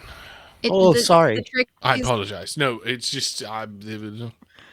It's the last one. You always listen for the last one. No, yeah, no. Yeah, no, yeah. Oh. It's really quick. Yeah. No, yeah. No, yeah. yeah. Yeah. Oh, And I think that she's just like, yeah, I could try. And so she would like cast a sending and very carefully count out 25 words to Afaris. 23 plus praise Clancy. Yeah. Cross plays, Clancy. Yeah. And we're not trying to be confrontational. Not trying to And be we're not being- confrontational. Yeah. Not trying to be confrontational, but oh my god, Brenna's just blowing it up in the chat. So I think that Reya is sends her sending and then would like reply back to you like he says that he's in the main port city. It's called Copperport. Real simple like. Oh. Well, that's great. Copperport. He says that once we land there, they can point us out to him. He's part of an official ambassador delegation for the magistrates of the city, I guess. I'm not sure. That was a lot of big words that you just said there. That's what I said to him. Yeah. Each word only counts as one for the spell, I think he regardless was of showing its off. length. He just I wanted to believe. use big ones. Yeah. No. It seems like that. I mean, he Yeah. calls himself the Wizard. I so know. That Yeah. makes sense. Yeah. It's a lot. Mm-hmm. Do you think he ever refers to himself as the Wiz? That would be pretty cringe if he did. Pretty. Because Reya definitely would say that. So should we Yeah, land no. these on down the road? Yeah, yes, Oh, yeah. no. That's the question. So as you guys are beginning to make your way down towards this planet, I guess, is there like, what do you want to do? You want to just try to like find this city? Yeah. Is it emerald? Yeah, yes, it's copper actually. You gotta wear glasses, actually. So, as you all begin dropping down in, you can use find the path to figure out like a direct route to the city, I guess is the question. Unless like how old do you want to approach? I know this is very like nebulous and yeah, but like Let's do the find the path. Why not? are you trying to like conceal yourselves or anything? Are you trying to like sneak in? Is there anything like noteworthy that we should account for? Or are you just looking to like find the city and fly into it? I don't think Lux is, but if anybody suggests something. I don't think we have any reason to be sneaky. Yeah. Can Reginald have done, I mean, I hate to go back on this, but in the 10 days of approaching this new planet, a little bit of research about like what this planet is that we know of and like how dangerous it might be? Absolutely, you can. Why don't you go ahead and make like a history check as you're like scanning the index of information that was given to you by Yavanna in the beginning. See what you might come up with. Hey, 17. Okay. So, what you know well about Lun is somewhere in the realm of like 15 to 1600 years ago, the elves established themselves here. It was a planet mostly of halflings and gnomes prior. There's a footnote that the gnome population is meager at the current writing of this, which would have been like, again, over 1,000 years ago. This is old info. The elves came led by the Duke of Snapdragons.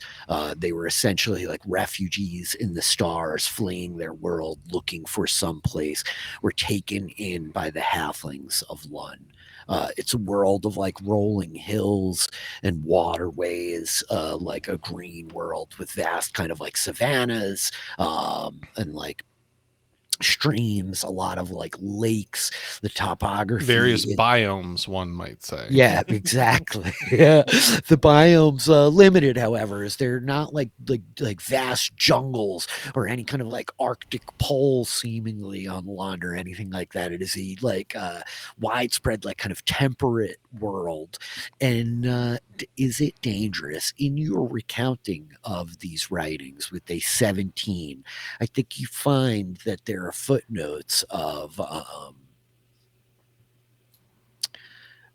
presence of dragons on Lund that predates that of the elves coming there.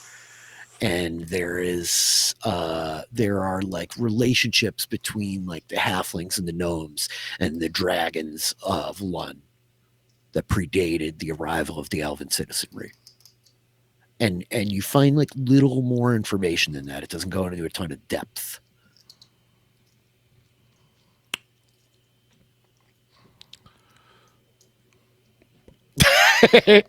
Oh, wowzers. Okay. At some point, Reg would share this information before we arrive. Yeah, that's it. I don't know how he would do it. I don't know what that conversation. I feel like that's like a at some point around the dinner table, just kind of drops that as a bomb. BT Dubs Dragons. We would call that a lunch and learn at work. Wow. Oh my gosh. Yes. Mm-hmm. Somebody definitely like chokes on their food. Yes. But the records are quite clear that is ancient historic texts. It is. What are the odds? Oh yeah, I'm sure all the dragons just decide to leave one day. I mean, we kind of actively have, like, that's the thing to think about. So, yeah. Maybe they'll be nice. Yeah, probably. We are unlikely to encounter any, to be quite clear. It appears the entire society is run by a combination of elves, halflings, and a few gnomes, although it seems to imply there are no gnomes. I want this ship to land. No gnomes. No gnomes. And there's just like dragons walking around in like suits with briefcases. Just thousands of years later, and dragons have evolved to like walk around like Richard's scary creatures. like Richard's scary creatures. They're all in convertibles and stuff. Oh, no. Me and my Apple car.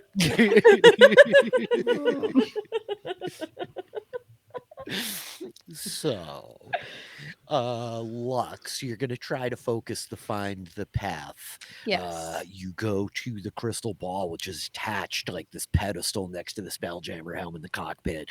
You begin to focus and concentrate the magics, seeking Copperport, the named city that you now have as the main hub of transportation here on One. And you like can feel like the magic coalescing. You see the kind of smoke crystallizing inside of the orb, at which point like it just begins to like focus. You see almost like this beam like pointing like a single line, just kind of like steering in this 360-degree dome as you are like taking the ship. And so you begin to descend from space down towards this planet, a definitive direction in sight. That like those moments as you make contact with like the cloud bank from above, visibility kind of vanishing as you like are swallowed by this giant like white formation of water vapor around you, beads of condensation kind of like growing and like rolling off of the cockpit windows as you come cutting down out from underneath it. The world like bright and lush and vivid and almost overwhelming in color after like much of the absence of it in the void of stars for so long. And as you guys are kind of coming down in, you see rolling hills covered in green, the unmistakable formations of rivers carving their way through them. And as you are cruising along here, Lux, let me have everybody make perception checks. How about that? Ooh. It's been a minute since we've done some of those. A -1. Hey! There I'm we go. apparently very perceptive today. Yeah. Don't joke, really. So I think that it's Doc and Naya, as the pair of you are all like, you're all kind of up in the cockpit, right? What do we get? And you as well, Jake. The three of you catch sight of movement as Lux is like bringing the ship down like lower and lower. You're still like hundreds of feet up in the air, the ground like passing away beneath you, and you see this like vast lake, this big kind of lake surrounded by hilly terrain all about it. You don't spot any like houses kind of very notably. That doesn't seem to be a very like industrialized space. It's mostly just kind of like wilderness rolling out around you. But the three of you, it catches your eye because of like the man-made formation on the edge of the lake on like one of these cliff almost with like a trail leading down from it. You see what looks like the ruins of some stone buildings, a wall that's kind of at the top like shattered off, vines growing up over it, trees kind of clustered up around like these ruined buildings. And you spot like a shape moving as you see what looks like a small, like bipedal humanoid kind of figure running through the ruins of what looks like a town, a house, a village, like these ruined buildings of stone. And then like much larger, the group of you like spot it as it like dives down in, just almost like its body vanishing down amongst the trees, clearly chasing this individual, this long, like sinuous serpentine scale covered body with these like grayish kind of black scales and these bat-like wings, like crashes down through the treetops after this person. Oh, hey, a dragon. Yeah, that's long. Oh my gosh. But Lex doesn't see any of this, right? Lux is just piloting. Yeah. And I think your eyes are like going from like the orb to like the window. You're like setting course and like you're very shifted out. Just following the line. Mm-hmm. Do I know what either of these two things are? Make an investigation check, Doc, to see what you might discern from what you perceived. 19. Okay, I think that it's really hard for you to tell what the humanoid is. So it's obviously like a humanoid, and it's small. It's like smaller than like an average sized person. You think it's like a kid or a halfling or something like that. The creature chasing it, as Naya's like, "Oh, a dragon!" and you turn and look, you see its tail like just snaking down through the trees, and I think you note a distinctive like barbed stinger at the end of a tail, and so maybe you're like, "Oh, it's not a dragon. It's just a wyvern." Mm-hmm. That was my guess. Yeah. Okay. Oh, smaller dragon. Yeah, just dragon light. Yeah. Oh man, this is extremely exciting. We should go. Let's go try and talk to it. Or I'd probably save that person too, but definitely try and talk to it. Yeah, Lux, let's aim for the thing chasing the other thing. Sorry, what? In the town. Land us down in the town.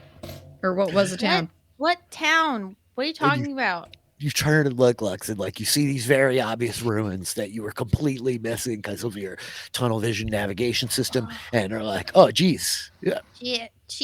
Yeah, geez, sorry. Didn't even see that before. Okay. I'm gonna need Taylor sound effects for the Dragonfly. I was gonna say, I like that Lux has her own every sound week effects. from now. Yeah. I honestly, I was gonna say, I imagine that if like Lux is ever left alone, like in the cockpit is like driving, she's definitely like doing like the Making some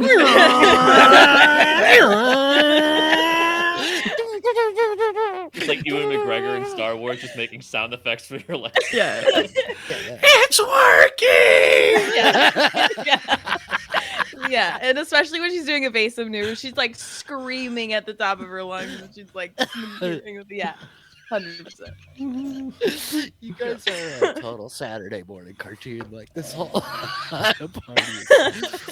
So, Lux, you begin like steering into the far side of this lake. I imagine like the dragonfly like dropping down low, right? That like trail of the arc on the water of like the wind we see, like where the wings are kind of vibrating the tops of the water as you're racing across this lake, this low like kind of cliff on the other side. It's not like a towering wall of a cliff, right? It's like 30 feet that the ground is kind of raised up off the water at the base. And you guys are all kind of like racing to it. Yeah, everybody else has like a moment here. I don't know if there's anybody who wants to do anything as you're like zooming across the water.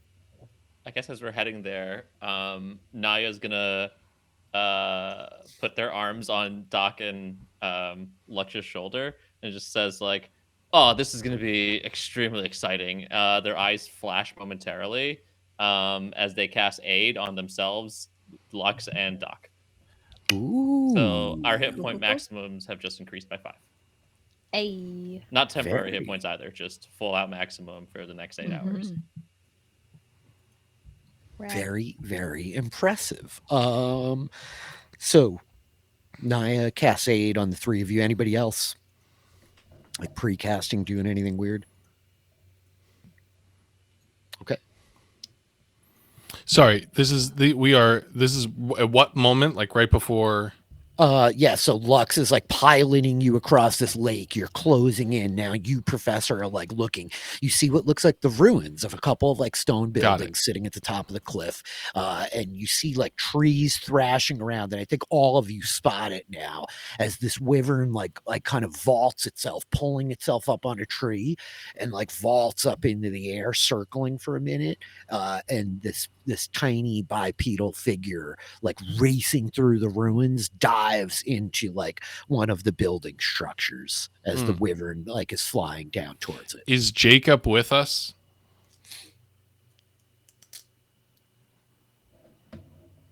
No. Okay. All right. Then Reginald does not do anything yet. Okay. So like what do you want to do here, Lux? You're just gonna try to land the ship real quick? Yeah, I think so. She's gonna try and land it quick, and then kind of like alert Reya and ask her to take over in case we need to zip quick. But okay, here's your situation. As you're coming into the cove, you realizing like the cove is not big enough for you to land the ship on. You can like drop it down into the water. You could try to like land it in the cove, which is a little too tight. You can land it like in the water of the beach, or you can try to like bring it right up and try to like land it amidst the ruins, though all of these things are going to have their own kind of like tricky troubles to them. Gosh, what would Lux do? It's tricky, Probably. Tricky troubles. Yeah, I think that. Yeah, I think Lux would definitely try and like be fancy and like try and just go for the ruins and get like as close as she can. Okay. Lux, we're gonna have you make a intelligence plus space vehicles roll as you're gonna try to like weasel. Yeah, as you're trying to like Oh, weasel jeez. down in and land this thing like amidst the other rubble, just in terms of like where you can put the feet that it's gonna land secure for you. Not dexterity. Nope. Dang it. All right, let's do it. That was gonna be to put it into the cove. Hey. 17. And I think that with I that, the mean- Dragonfly, like, it's up to you if you, how you want to alert Jake where you guys are running to. I guess you're all going to jump out of the ramp probably because of the way that like Lux is dropping you. Everybody get ready! There you go. Oh, You hear like hell yeah. screaming echoing through the Here ship. we go. Okay, It's bear actually a with me. very cool scene that I'm picturing as like Yeah. the dragonfly lands, the back door opens, and like Naya, the professor, Doc, I don't know where it's if Jake is there too, and just like walking forward, like weapons out. Yeah. Pretty badass, actually. As I think Lux- as soon Yep. as like Reginald sees Jake, if he knows a fight is coming, I think he would cast haste on Jake. Hey. Wow. So I think that it's like Lux, you wheel the ship around. 1 second. Yep, token layer. That's where I want that. Okay. You wheel the ship around, like swinging it over the trees and like pitch it hard in this 180, and then it just starts to like kind of drop down, the feet like catching as you're landing it over this bit of like enormous rubble, as it kind of were. Yeah, we'll put it there for a sec. The like ship lands, you hear like stone kind of crunching and rumbling underneath the feet. There's the moment where it kind of like seats itself down evenly, and then like Reya's like dropping the ramp. Reginald, you like look over, grabbing a hold of like Jake's shoulder, casting haste on him as the lot If he'll allow me. if he'll allow you. Yeah, consent is king. You want to be hasted, Jake? Jake has no idea what's going on. I yada yada a conversation, so I apologize. Only because the DM was describing it so in depth. But I do think Reginald would definitely tell Jake about the wyvern that is just outside. Why did we stop the ship? It's a good question. You'll have to ask Lux. Okay, bear with me 1 second here. I am grabbing tokens. All of you are in the cargo bay. Yup. Because the dungeon master prepared it. No. Jake was actually in the cargo bay. Yeah. So that's where he actually was. Yeah, they all like are running in here now into the back with you as the ramp is like opening, and you realize there've just been like a very like technical and dramatic landing. Naya has 8 on a bunch of people. Lux, I need Doc, I need Waffle, I need Doc and Waffle. Okay, bear with me a second. Let me switch you guys over to a map. Bing. Bing. Let me switch our stream over to a map. Bing. Bing. Yeah, so I guess Lux is like the dragonfly is good, like it's landed. Yes, you have successfully landed the dragonfly. It's like hanging over the edge of the cliff. The front legs, like right, because the legs are like, you know, in the middle of the ship, kind of, right? So the whole nose is hanging over the open cliff. The ramp, like just enough room with clearance on the back that you didn't like break it off on the tree. But the ship is landed, yes. Beautiful. Yeah. Can we see the wyvern? Yes. as all of you are standing in the cargo bay, the ramp opening, the like magic beginning to wash over you, Jake. The pair of you all turn, like looking at to your left, and out of like the portholes in the side of the ship, you see this like ruined building covered in like vines and like kudzu, darkness inside, hard to make out the details.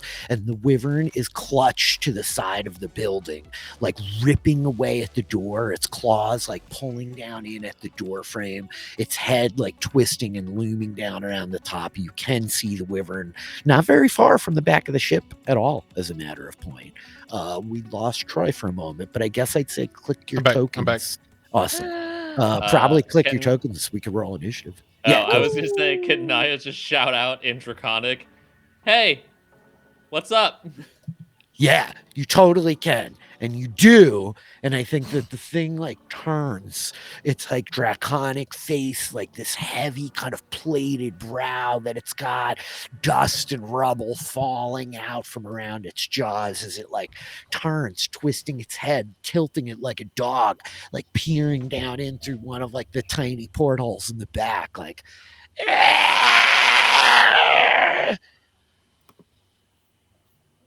Does it actually mean anything, or just growl? no, it definitely, you realize it just like growled back at you with like ferocity. Yeah. Yeah, and click your tokens. We'll roll initiative. I see Lux, I see Doc, Professor, Yana, Jake. Wow, you guys are good. I mean, no, par for the We're course. professionals, Rich. We're on a Twitch stream. You are. You are. You're excellent. I can't even like, it's such a treat to be like, wow, you guys all clicked your tokens. That's remarkable. Truly amazing. 12.1, it goes, we will drop an order. Jake, with very little idea what's going on, except for the yelling and frantic energy that happened as the whole group came like rushing into the back of the ship. Lux, you're going to be a little bit behind everybody else since you're coming from up front. You Sure. are the first to act. You see this wyvern clutch to the building outside next to you. Yeah, what would you like to do, Jake? Technically, Jake was in the cargo hold, so he would be here-ish, but a deck down, correct? Yes, this is like the hall back. I just shoved you back towards like the ramp. Yeah, I put everybody like as they're moving towards the back. So yeah. Jake is not moving towards the back, though. Okay. Jake is moving to here. Oh, you're going up. Yeah. Noted. As Jake's like favorite weapon. we see the like a hatch up top, like just thrown open, right? I think the camera shot like cuts from like the long shot up the hallway into the back of the cargo deck to just like the above, while the hatch gets like thrown open, and we just see the shell, the like black and yellow arms pulling themselves up out. You have double your movement speed. So what's your Yes. move speed? 35. 70 feet could like it could get you up onto the deck. I think you would have to like dash to get to the actual ballista this round. Even from the cargo hold. That's why I was saying he wasn't heading towards the tail. That's why I think he was more midship. And his climb speed is also 35. So yeah, you do have an awesome climb speed, don't you? Yeah, fuck it. You can get up there with haste, double movement. You can get to the ballista for sure. He is going to remove the safety. Reaction, remove the safety. As a bonus action, he is going to upcast Hail of Thorns. Oh wow. Okay, nice. And he's going to fire the ballista, which has a range of 100 feet. It's 70. No, it's like right at 100 feet, I believe. I just measured it. Let's double check. Yep, you're good. Yeah. And do you want me to just roll a d20? You can use your longbow attack. You're basically like proficient in it, right? Any of your bow attacks would work. Do I get to use my Archery? Yeah. Yeah. It's a giant crossbow. Oh, that's not how I do it. Never mind. Here, longbow attack.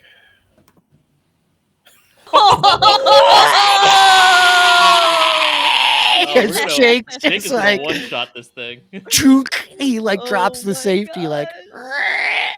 like wheeling it around, and you upcast. So it's Let's so yeah. So go. what's the damage for the ballista, Rich? It's going to be 3d10 doubled to 6d10 plus your dexterity modifier. Oh my gosh. Legend. Wow. Okay. So is it /R? Yes. 6. Or just /R, isn't it?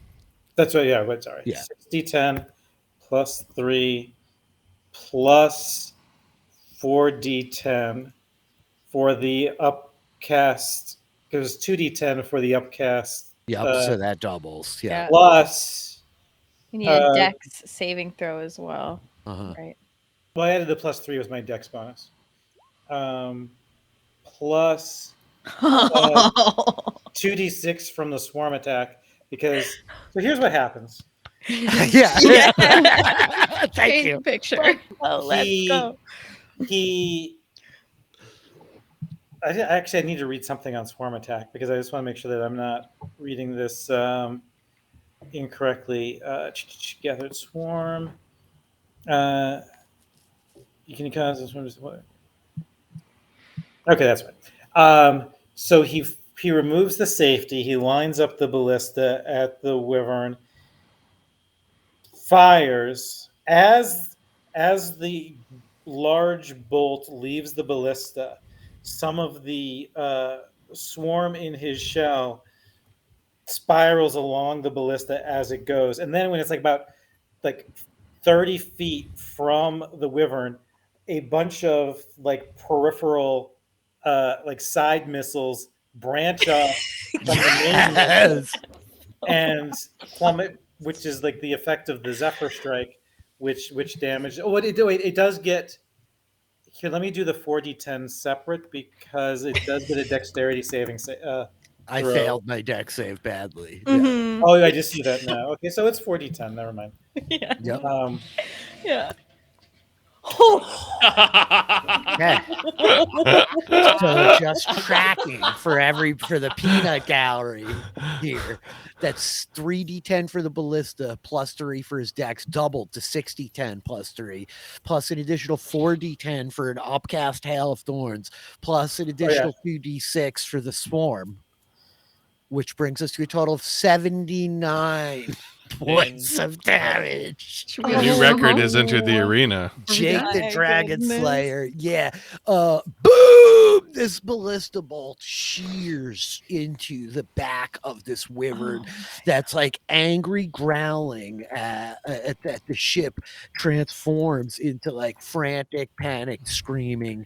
It is badly, badly hurt. Holy It's wow. not gonna even get a turn. That's awesome. Yeah, it's badly, badly hurt. I'm loses going a to assume I complete don't wing. get a second attack with the ballista. The ballista is a loading weapon and requires reloading, unfortunately. Oh, can I fire my longbow? Yeah, sure you can. You know what? As you fire the ballista and you're hasted, because you're hasted and you have this hasted attack at the end of the round, for sure. I think then you're just Doesn't Jake have an extra attack? He does.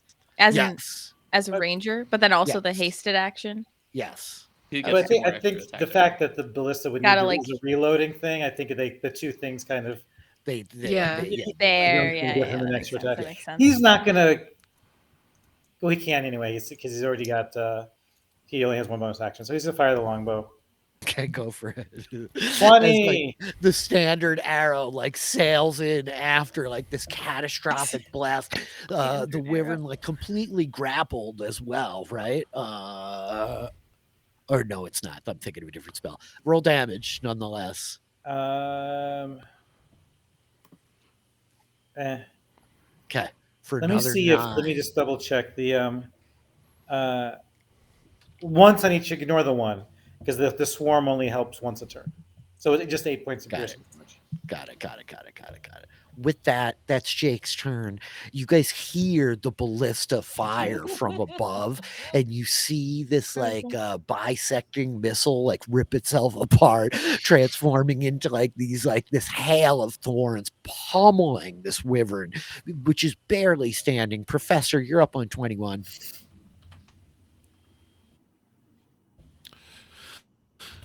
I don't know.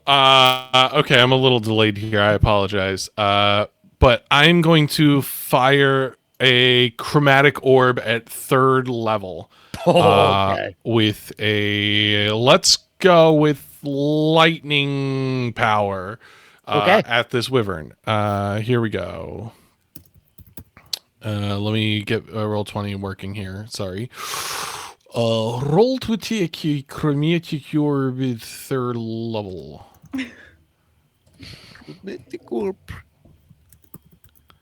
11. Is there anything else going on there? That's just an 11.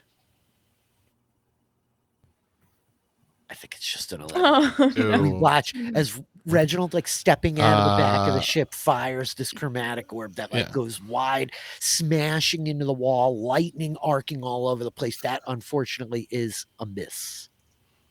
Yeah, I'm off the ship, out the back of the ship, and I don't think I have anything else with the bonus action. And then I'll refresh the stream, and I should be good. Okay, Lux, you're up on 15. Yeah.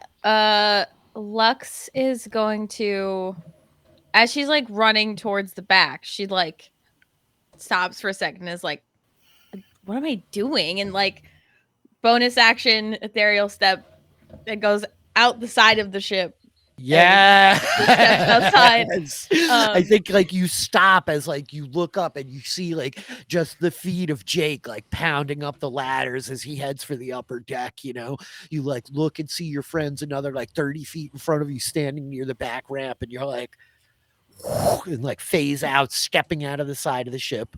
Yeah. Yes. She's gonna like just walk and then land outside so she can see this thing. That's bonus action. So yeah, she's going to take out her longbow and fire away. Anyway. That hits. Great. I got no fancy stuff because I used my bonus action. 10. Yep, 10 hits, 10 damage. Got it. It's still up. Second attack. These arrows just like sailing out of the back of the ship, punching into this thing. That hits. You're another 6. Oh, that's a 1 on the there. This wyvern is like clinging to the side of the building. I think like it falls at this point as like the second arrow of yours hammers into it. It's now like crumpled, like at the base of the wall, like almost like its one last wing is like pulling up to like shelter its face. It's like crazed and berserk. Lux, that was your action. That's your bonus action. Is that your turn? That's it. Doc, you're up. Okay, Doc is going to run 30 feet off the back of the ship. Okay. Roll 20 is being slightly slow, so I don't know exactly. Yeah, it's not just me. 15. Yeah, it's 30. Down on me a little bit as well. Okay. Dynamic Anyway. lighting is lovely until it breaks your face. And I think they're gonna shout at the wyvern like, just go. And she's gonna wait. Wow, the compassion move. Are you holding an action or anything?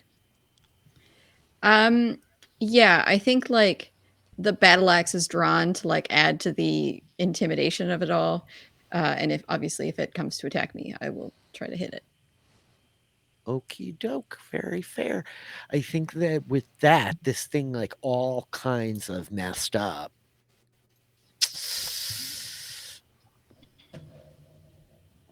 I'm gonna roll a morale check. Let's go old school. Check. Love it.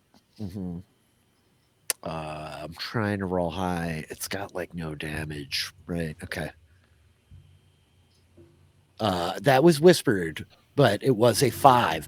I think you watch as this thing is like and starts like dragging itself back this way, like wedging itself between these two walls over here. Doc, can I have you make a perception check? Yeah. Oh no.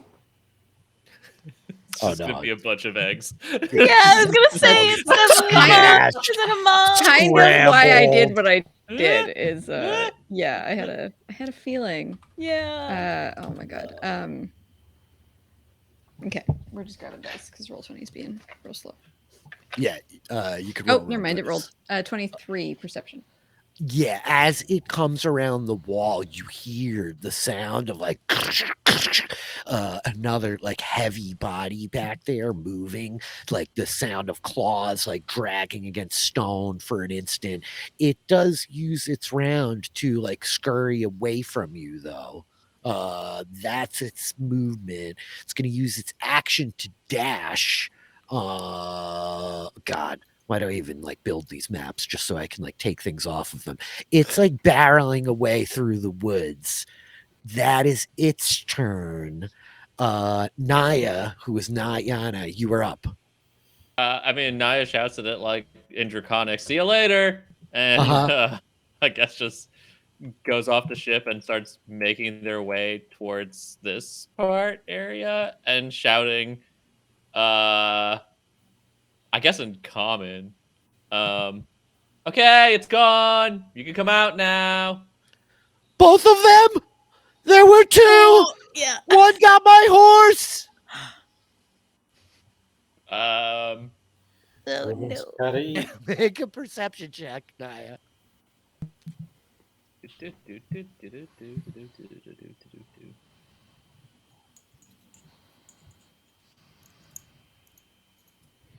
You're just like, you're like, huh? Like, Both of turn- what? And I think it's at this point, Naya, that you see a figure step out from the shadows, like back in this building. She does not have a bundle of vegetables, though she does have like the satchel bag over her shoulder. Her face is like muddy and dirty. Her nice like yellow shirt is covered in like all kinds of like muddy stains and grime. And she's like you see like the tears have been like running down on like her dirty cheeks. And she's just like, "They got my horse. There's another one just north of here, past the wall. It's not that far." That's what you see happen. Okay. I think I've used all my movement, so I'll just oh boy. I'm gonna hold action. Okay. Yeah. To attack if anything comes in range, or to what? Yes, attack if anything comes in range. Okay, cool. And I think that with that, Jake, you are up on 22. You have height up here. Can I have you make a perception check? As you watch the first wyvern like barrel through this gap in the trees or in the wall. first wyvern. And like come like racing away. It's like cutting around to like the west around the building and you lose sight of it. But I think, Jake, you cannot see it probably because of the dynamic lighting. But like you catch sight of like the form of a second one of these things just behind this bit of stone wall just north of Doc. And it looks like it's like moving its head, turning to like look at the commotion that's happening on the other side of this wall. So you could see it. It's got cover from you, not total cover, but like 3/4 cover behind the wall. Am I certain this is a different wyvern? 100%. You watched the first one like crawl past it and out of line of sight. Okay. And it's like here-ish. Sorry. Yeah, it's right in this like top corner, right? It's Oh. I know it's like awkward for you, but it's right in here. It's just got like 3/4 cover from most of the wall being in front of it. When you say right in here, One more time, right here. I'm pointing with the ruler. not seeing a ruler. Oh, my bad. Here, Look where I'm pinging. Is that yes, that's it. Yep. Um,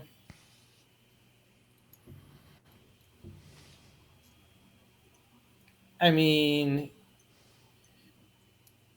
he's going to well, reload the ballista, I guess. But he's not going.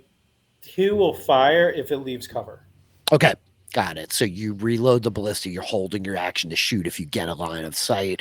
Professor, you're up on 21. Yeah.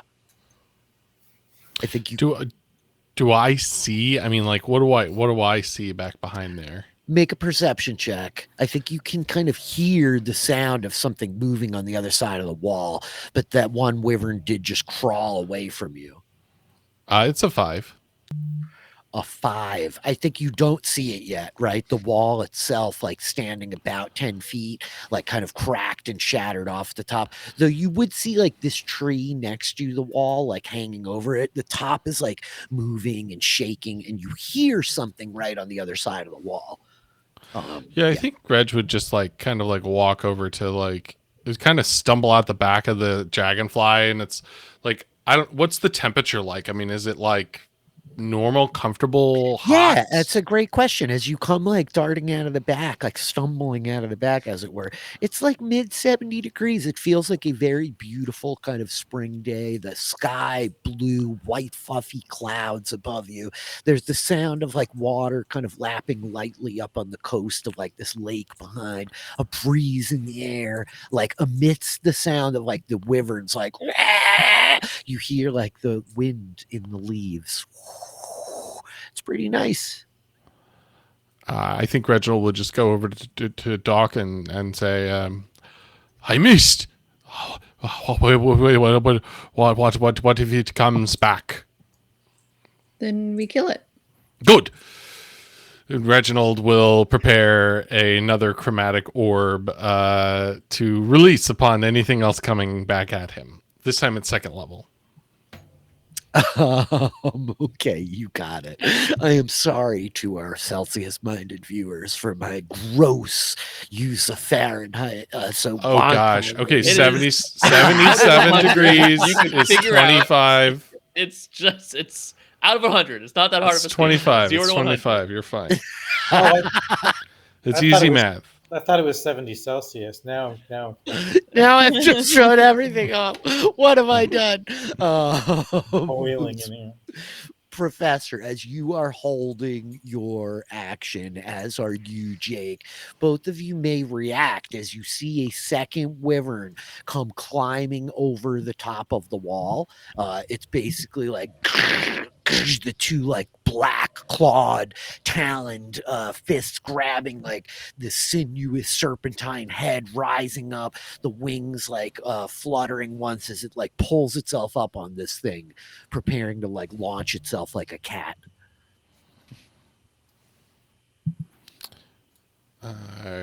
Go ahead whilst this loads. Should we attack, Rich? Sure, yeah, go for it. Make your prepared attack there. Ballista fire. Yeah, hits. What was it again? Was it 3d10, 3d10 plus your dex? Yep.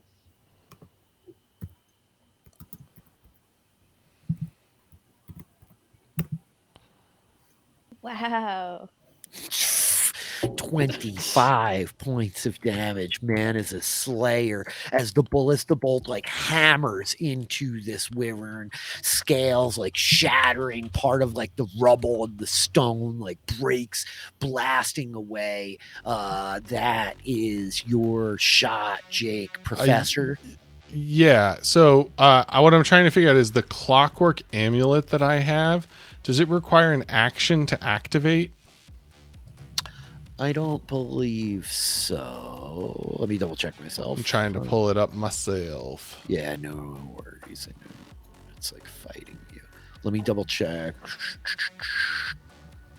Professor Clockwork Amulet. When you make an attack roll in the amulet, you can forego once used. Okay, it doesn't say as an attack. So if it's a standard one, then Then it doesn't say it requires an action, just an attack roll. Yep, just when you make the attack roll. Yeah. Okay. Then Reginald will use the Clockwork Amulet that he's worked into his cipher wheel and make that a roll of 10 plus 8, which I hope is enough to do some damage. Hits. Okay, I said second level, so let me roll that. The to hit won't work, but let's see what damage it does. 10 damage, of which I went ahead and switched back to fire because lightning didn't work for him. So he's back to the basics. orb like surging from your hand, focused through the energy of the Clockwork Amulet, hammers into the side of the wyvern that like growls as this scorch mark like burns it over the shoulder. Professor, that was your ready to action. Yes, and I will use my power surge to add an additional some number of points that I'm definitely remembering because I've used this way more times. Blah blah blah blah blah. Half your wizard level. Thank you. I'm assuming rounded down, so an additional 3 points of damage. Woo. Okay, got it. An additional 3 points of damage. This is force damage. Got it. We'll take it. We'll take every one of those points of damage we could get. I think with that, the wyvern throws itself off the wall, claws like rending up the earth next to it as it wheels around. It is going to claw for the dock. And it did not come in range of me at all, right? Oh no, did I crit? You just scared me. No, you got sorry. You uncrit. Uncrit, Can't yeah. like, see my You rolls. uncritted, you opposited. Yeah. Yeah, it would have come within range of you. I think. I mean, it's your call. You could say no. I think. You know? I think it does, as it is huge, right? And it like jumps down, then like stepping over. It's like, it's not a precise combatant in here. It is a big, giant, angry lizard. Okay, cool. Yeah, I'll use my hold action and swing at it. Go for it. Make your attacks. Hey, I have a question. Yes, sir. I've noticed that my sword is called a dragon hilt sword. What exactly does that mean? Amazing. Amazing. I'm so glad that you remembered. 19, that might connect with you, Doc, as a bunch of things are happening all at once. Yana, you reach down. Naya. I love that I have to like now get this right. As you are like holding your sword now, this like wyvern hurtling itself off the wall above you, I think there's a moment where like you glance down at your hands as you're about to like bring the blade around, and you see that the draconic hilt of the sword, the pommel itself, shaped in the head of a dragon forged from silver, the eyes are glowing with like this dim blue light as the gems that are like set in them appear to be like twinkling of their own accord. You feel power running through the length of this blade. You've channeled enough of like your own divine energies through it to recognize like it's humming in your hand. It badly wants to like bite the flesh of these terrible creatures around you. Yeah. Ooh, neat. Neat. Yeah, go for it. Make an attack roll. Well, figures. That's a miss. That unfortunately is a miss. The sword like humming in your hands, it like kicks turf up at you as it lunges for Doc. 19. Does that hit you, Doc? No, shield AC 21. Shield AC 21.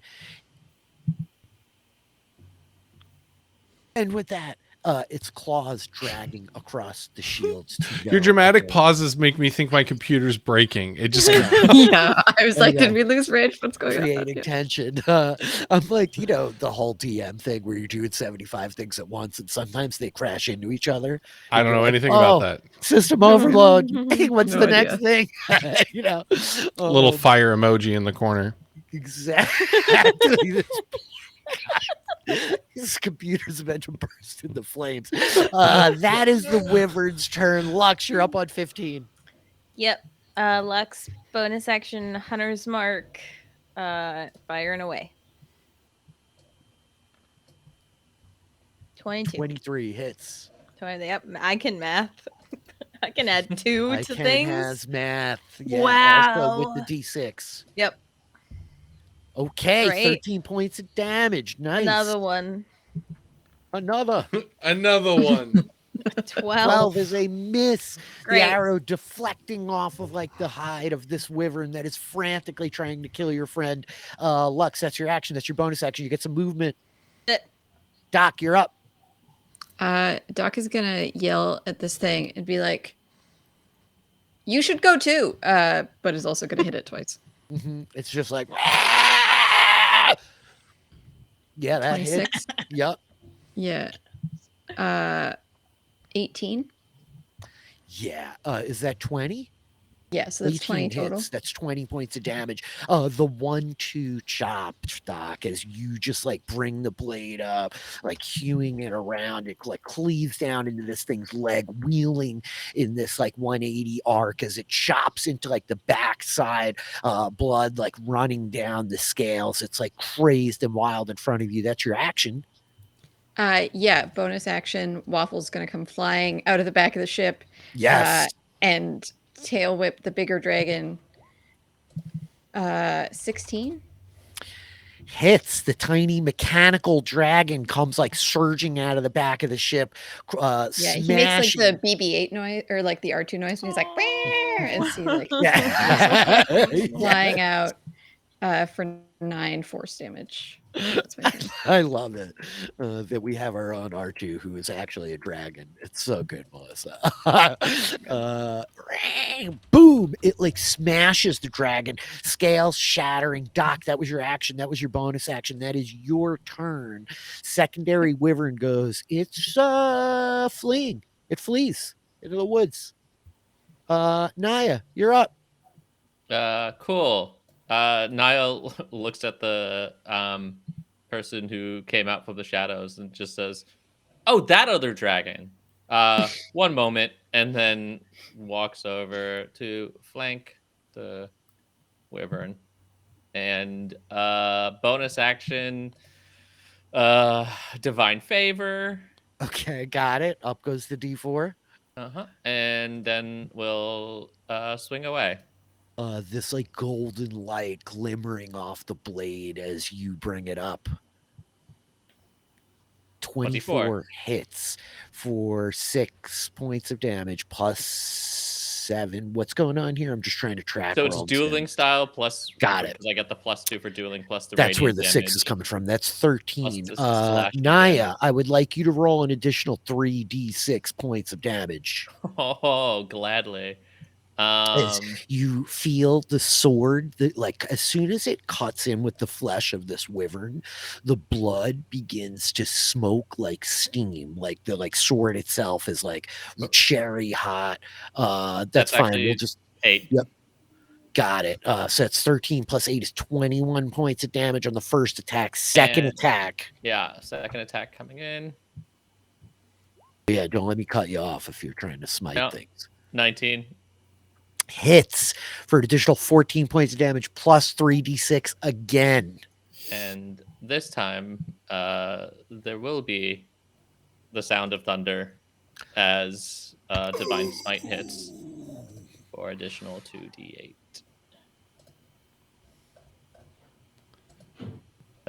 So that's 19, 28 plus 5 is 33. It is 33. Yana, what does it look like as Naya kills this wyvern?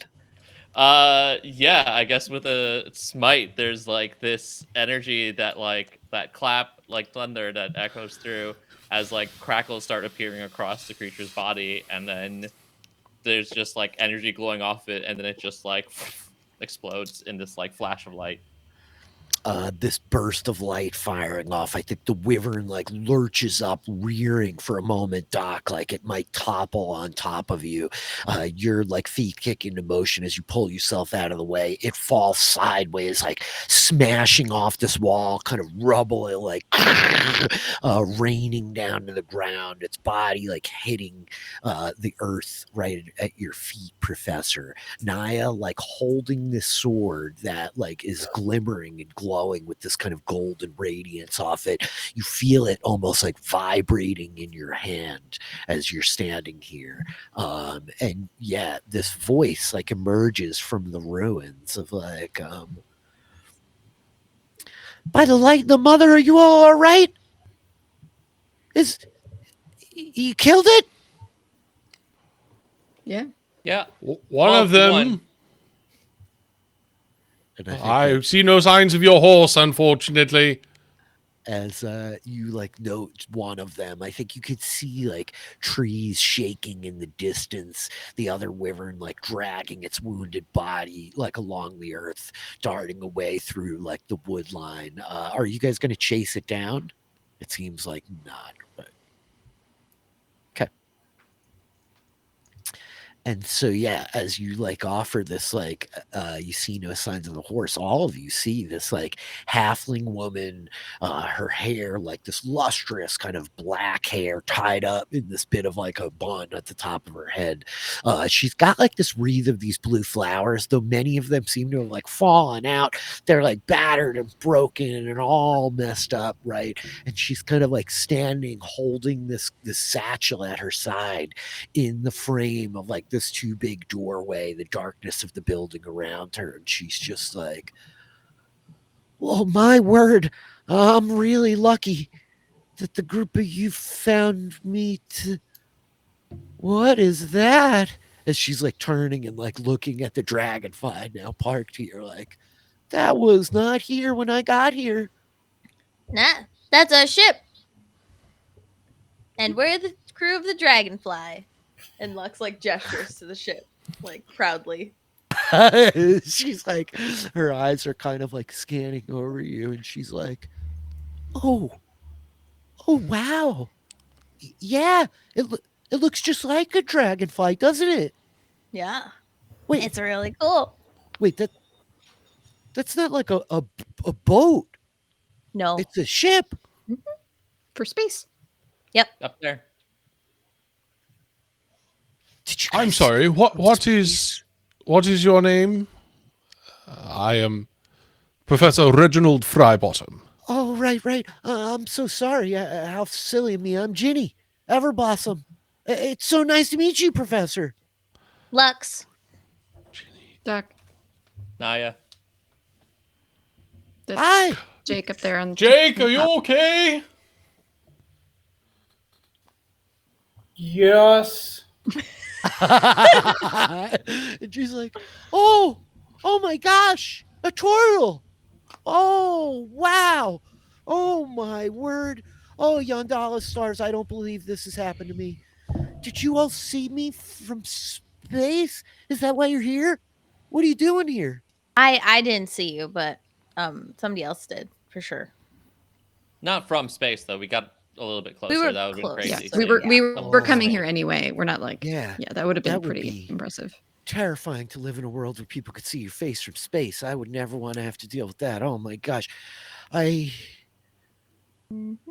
Oh, I can't believe this. Are you hurt? Are you okay? Am I hurt? No, I'm okay. I'm okay. I got away pretty quickly. I'm a researcher.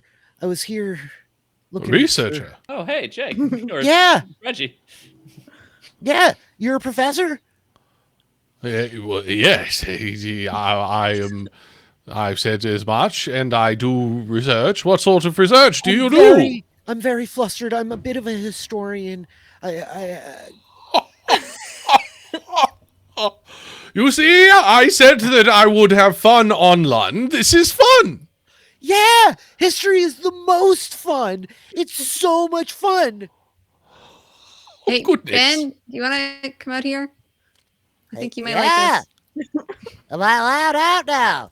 Sometimes Yeah, we you get can real run now. worked up when we're fighting and oh, Oh, hey! fair warning. Oh, nope. Late. Bit late. A bit It's late. like the kobold like flies up next to Jake, his little wings fluttering as he's there next to you, like, You're really an incredible shot with that thing. We should see if we could, like, detach it and wheel it around for you when you're out in the field, maybe. Yeah. Oh my god. and yeah, Ben is just kind of like waving down from up top, and he's like, Oh, wow. Are we going to eat that? Oh. Oh, I hadn't thought about that. It's more One thing at a time, Ben. Mhm. Jenny likes history, like history. I thought, might want to Oh, chat. that's true. Yeah, I'm a bit of a historian myself. and I think that at this point, Ginny is like, I cannot even believe how lucky I am today. You saved my life, and you're from space, and you're both historians. And oh, Oswaldo. I think as she like turns, like looking to the side, and you can see like the leg of like a horse, like leg to the side of the road. And she's like, Oswaldo did not have a lucky day. May their memory be a blessing to us all. R.I.P. Oswaldo. It's actually Oswaldo with an O. Of course it is. Thank you for fixing that. When Doc called out Ben and mentioning the historian thing, Naya's definitely gonna be like, you trying to do like the love triangle, like in Excavating Romance? Feels like that's what's happening here. You know what? I just want to see people happy, Naya. And as many people as happy as I can make happy. I'm a giver in that way. You know? Yeah, I mean, three's company. Or three's a party, Well, Jenny, what are you doing out here, if I could be so bold as to ask? Oh gosh. I mean, you all aren't from London, so I'm not sure how much you know, but there's been Assume we know nothing. Mm-hmm. Okay, great. All of my Or that students we're very prone to forget it. know when we know it. nothing. And they all forget everything, and it just takes a week. It's incredible. Like they were never even there for the last lesson. So on Lun, the halflings are mostly the governors of the comings and goings of things. They operate all the big cities. I'm not much of a city girl myself, but you get the best educations there. So I went for university. Anyway, over the last couple of decades, there's been an extended problem with the genealogy of some of our oldest citizens here on Lund, and that's the dragons. And so obviously, if you're coming here from space, probably that's why you're here. I'm sorry, did you say the dragons are citizens? Well, of course. I mean, they were the first citizens. The copper dragons and the gnomes in the beginning, well, they governed everything. I mean, they built some of the great old civilizations. It's a real mystery. Historians here in London, none of us are really sure what exactly happened to the gnomes, but there was some terrible and unfortunate event that left their numbers shattered. And the dragons as well were never here in such populace as they had been before, but they've always sustained themselves well. It's copper mostly. There's a brass or two here, but the copper dragons of Lund are, well, they're instrumental to everything we do, really. They're, well, I mean, the young ones, there used to be dozens of them, so they say in the books, that train at Copperport. They're the first line of defense for all of the incoming ships and such. But the last decades, people have really started to notice there's not as many of them. They're all just the older ones. And I've been fortunate enough to speak with the old sage. And he's told me that they don't like to share it, but the eggs have stopped hatching. So anyway, I'm out here. I'm looking for the ruins of Velistrastrand. The Lister Strand was one of the old copper dragons from the very olden days. And this is a sort of a site that was set up as a kind of, a shrine, I guess, in remembrance. But they helped build some of the initial relationships. The Lister Strand was the first to come to the gnome's side and help them build and teach them. They say that he taught them magic even. He taught them the ways of illusions and riddles and jokes and how to build with stone and all kinds of things. But that's not the point. I get very excited about history, and so I meander down the wrong path sometimes. But I'm here because, well, I wanted to see if I could find the ruins. See if I could find something that maybe was forgotten or overlooked or might answer what's happening to them now. Does that make any sense? Yeah, I think that No. makes perfect sense. Oh, yes. Cannot imagine why your students have trouble recollecting. Not in the least. I don't either. I think that was very followable. Technically, I don't really have any students. I just write the history books, and sometimes I give lectures in public spaces. One day. No, We wait. share that. I kind of drifted away in the middle, but I think I got the gist of it. The dragons are not hatching anymore. The copper and brass dragons have had a long history here, with the gnomes first and the halflings afterwards, and something's wrong. So I'm just trying to see if I can figure out what it is. One more time. Strand. That's right. You've got it. Lister Strand. The Yes. Lister Strand. Quite Well, certain that I The don't. Lister Strand. Very fun to say. Lister Strand. Ballistrist. It's quite difficult to do Lister with the way my mouth is structured. Strand. Gosh, yeah. I've never actually. Are you a Giff-Q? You must be, right? Yes, I am. Quite That's indeed. incredible. I've only met a handful of gifts here. They're quite angry sorts, always prattling on, and they have those firearms. I don't like them at all. I hope that that's okay for me to admit. Yeah, they suck. Ah! Naya's giving a very pointed look at Doc. Well, this is just marvelous. This is just. I think like Reginald's like stepping over the dead body of the wyvern, like right at his feet, and just kind of looking around at everyone. She's just like, I've heard that the wyvern herds are getting bigger these days out here in the wilds, but I've never really run into anything like this out here. I was in really over my head. I'm a little worried. With Oswaldo gone, I'm not going to be able to get back to town easy. I mean, it took me quite a while to get out here to begin with. We can help. Yeah, worry Yeah, not. no, you're with That us. ship over there. Yeah. Yes, yes. Wait, We have help you means of find the ruins. transportation. We have means of defense. We have means of exploration. It's all Lots of the extra thi- room on the ship too.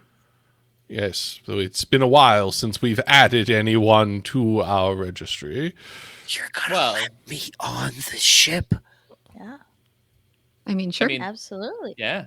You can Wait. stay in Reggie's room if necessary. Whoa, oh, my room is a private sanctum. Jake locks the doors. I just picture him like shaking his head, going back To down, all like, of them, or Just- just like his room? Just to bring her to the Flap. town, not to bring her with us into space. Just after Jake does that, he feels like a feeling of lethargy come over him as Oh, the no. haste minute expires. It only lasts for 6 seconds.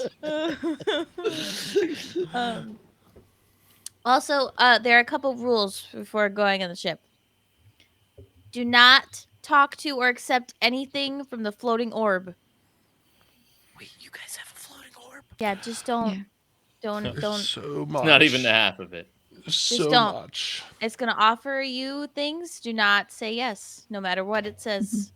Can we just leave No. it here? Just No, leave we it behind on can't this just planet. Leave it here. It's still an orb. You are welcome it. to leave me here. Perhaps I Oh will my find goodness. courageous Aska. enough to engage I with zipped me you. and I allow me zipped to you for enact the day. my higher function. I am unzippable user Lux. I think you were like, Get back on the ship, Orb. I have a name. Rule number 2. Wait, what is the orb's name? My Ask. name is Ask. the Accumulating Shadow Chronicle. I am designation Ask. Ask. Oh. That's easy to remember. I thought your name was going to be accumulating something. I already phased out of that one. But Ask is rememberable. I could get that. Very rich coming from you, Naya. I think We're getting orb shade. Oh my god! It is the I mean, shadow it is the shadow orb. yeah. Shado fell. Oh. Ray is just in the back, like, oh yeah, no, cringe. No.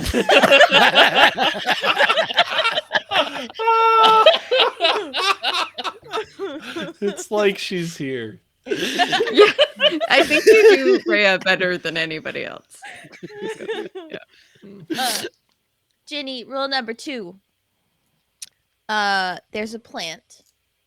I love Uh, plants. Don't feed it. Yep. Well, it's gonna- actually, we could feed it the. it was fed Why? pretty well, like, a little while ago. Plant eats dragon flesh? It will Yeah. like whisper things No, to you no, about it eats needing any like flesh. blood and bones. Plant Don't be whispers? silly. Any flesh. Just don't like. Oh, space must be terrifying. No, it's awesome. It is. It's both. Awesomely terrifying, you might say. Sounds like. I imagine that you correct me if I'm wrong, you've not had much exposure to other realms in space. No. I'm a halfling of London. I've not had my feet leave this soil for very long at all, to be honest with you, Professor. I mean, I'm happiest when they're right here in the earth. I'm gonna have to bury Oswaldo, and then did you say you might come with me?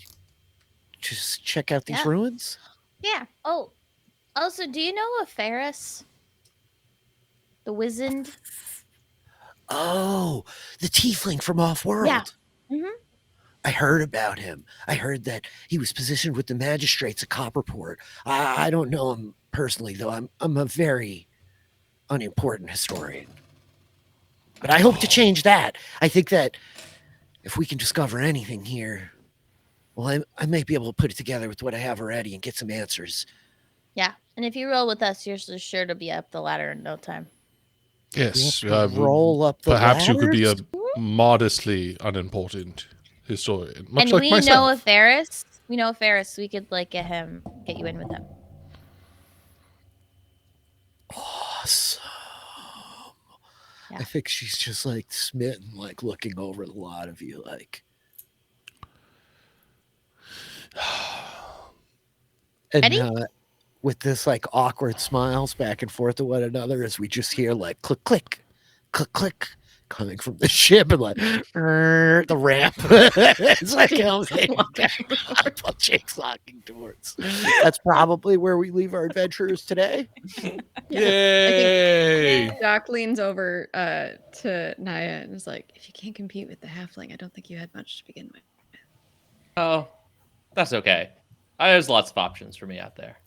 I think the pair of you hear a third voice. Like, wait, what are we talking about? And like you look down at like the hilt of your sword and it's looking back at you, Naya. And that's where we'll really leave our adventures. Oh man! Do I have a Power Ranger sword? I don't know. Talking sword. What could what's his possibly name? go wrong? Sabra? Talking swords, halfling historians, fleeing wyverns. How many snooping NPCs is Rich gonna put on this ship? I'm all about it. Yeah, the NPCs that I literally like you cannot get rid of. They're my favorite. Yeah, it's like actually attached to Kevin Samp. Literally, yeah, perfect. Perfect. I hope this was fun, you guys. This was a very like interesting jaunt. We covered a lot of ground, and I got to Yeah. play Reya, so that's always a blast. Yeah. It is fun. It was awesome. Oh yeah. Oh yeah. Yeah. No. Yeah. No. Oh yeah, no. Yeah. No. I feel like I could do such a better job of it in my head all week when I'm like just talking to your characters on the Dragonfly, and then it comes like game night, and I'm like, oh god, I don't know what I'm doing at all. Rich, don't even start with me about accents. I'm glad I don't have to do one anymore for a while. You got yourself out of the accent. I know. I made myself So you did it. instant regret when I created that character, and now I'm like, oh boy. But I finally can come around and. I feel like big Amazing. moments for everybody tonight, but that was delightful, Kevin, as you were like, hey, I just want to stop down in like right after the fight for like a moment. Can we definitely like have a scene there? And I'm like, of course. So I kind of knew what you were doing, but also had no clue. And that was very exciting and surprising and fun. It's very fun. I mean, like, since I created the character, I was waiting for a chance to get to do this, and like the timing never worked out in terms of like getting to actually act it out. So like getting to finally do that is really, really fun, and I'm excited to like, the being able to like personality shift is really interesting. It's part of the joy of like this show that we can like languish in like little moments. We could do whatever we want, you know, like we're on nobody's schedule but our own, and it's very like nice to be able to like play in these small moments and like follow stuff like quickly or move fast forward, right? Like, oh, 10 days, 10 minutes, whatever. Very, very cool stuff. Kevin, what do you got going on in the world out there that you want people to be paying attention to? What do I have? Let's see. There's my usual podcast, Everything is Super, that I do with Josh Wigler, in which we are covering Moon Knight, the Marvel. Dude, it's so good. Plus, Netflix series with Oscar's Isaac as he is playing multiple versions of himself. Really enjoying that. We're doing the Everything is Super extra podcast, in which we're covering Daredevil season 3. We're making our way through that. It's been very fun chatting with that. We had, like, honestly, if you could listen to any episode, check out the most recent one. We had a lot of fun. My favorite bit being where at one point we recast the Daredevil characters with the cast of Always Sunny in Philadelphia. Oh and my how god, dude. doing I need just that. a voices bit of Charlie Day as Matt Murdock and Sweet D as Karen Page. It was very funny. I need that like right now. I'm gonna listen to that podcast so quickly after this is over. It was a very silly derailed podcast, but we had a real good time with it. And then of course I do the YA podcast with my fellow player over here, Melissa Woodward, and Brooklyn Zed, in which we're covering the Harry Potter franchise. It's a weird time to plug it, but you should definitely go back and listen to everything we've done so far. We've had a really good time delving into the series, bringing on guests with each movie. We're essentially doing a recap of the movie and then bringing on a guest to talk about their experiences with the franchise.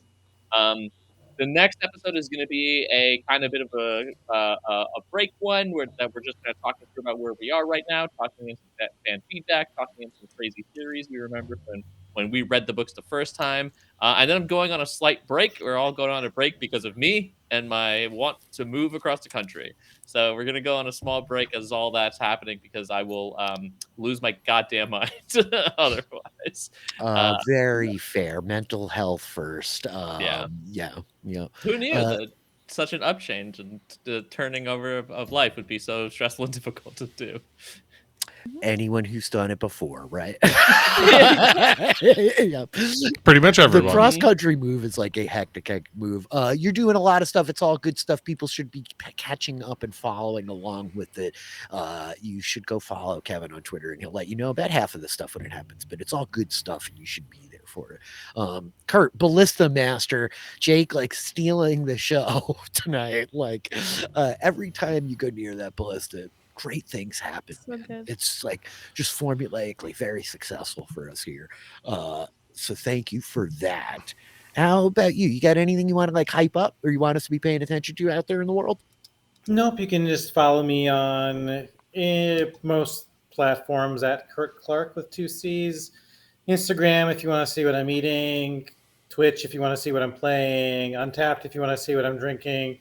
OnlyFans. If you see, just let me know what you find there because but, I'm just really, really curious. But yeah, that's about it.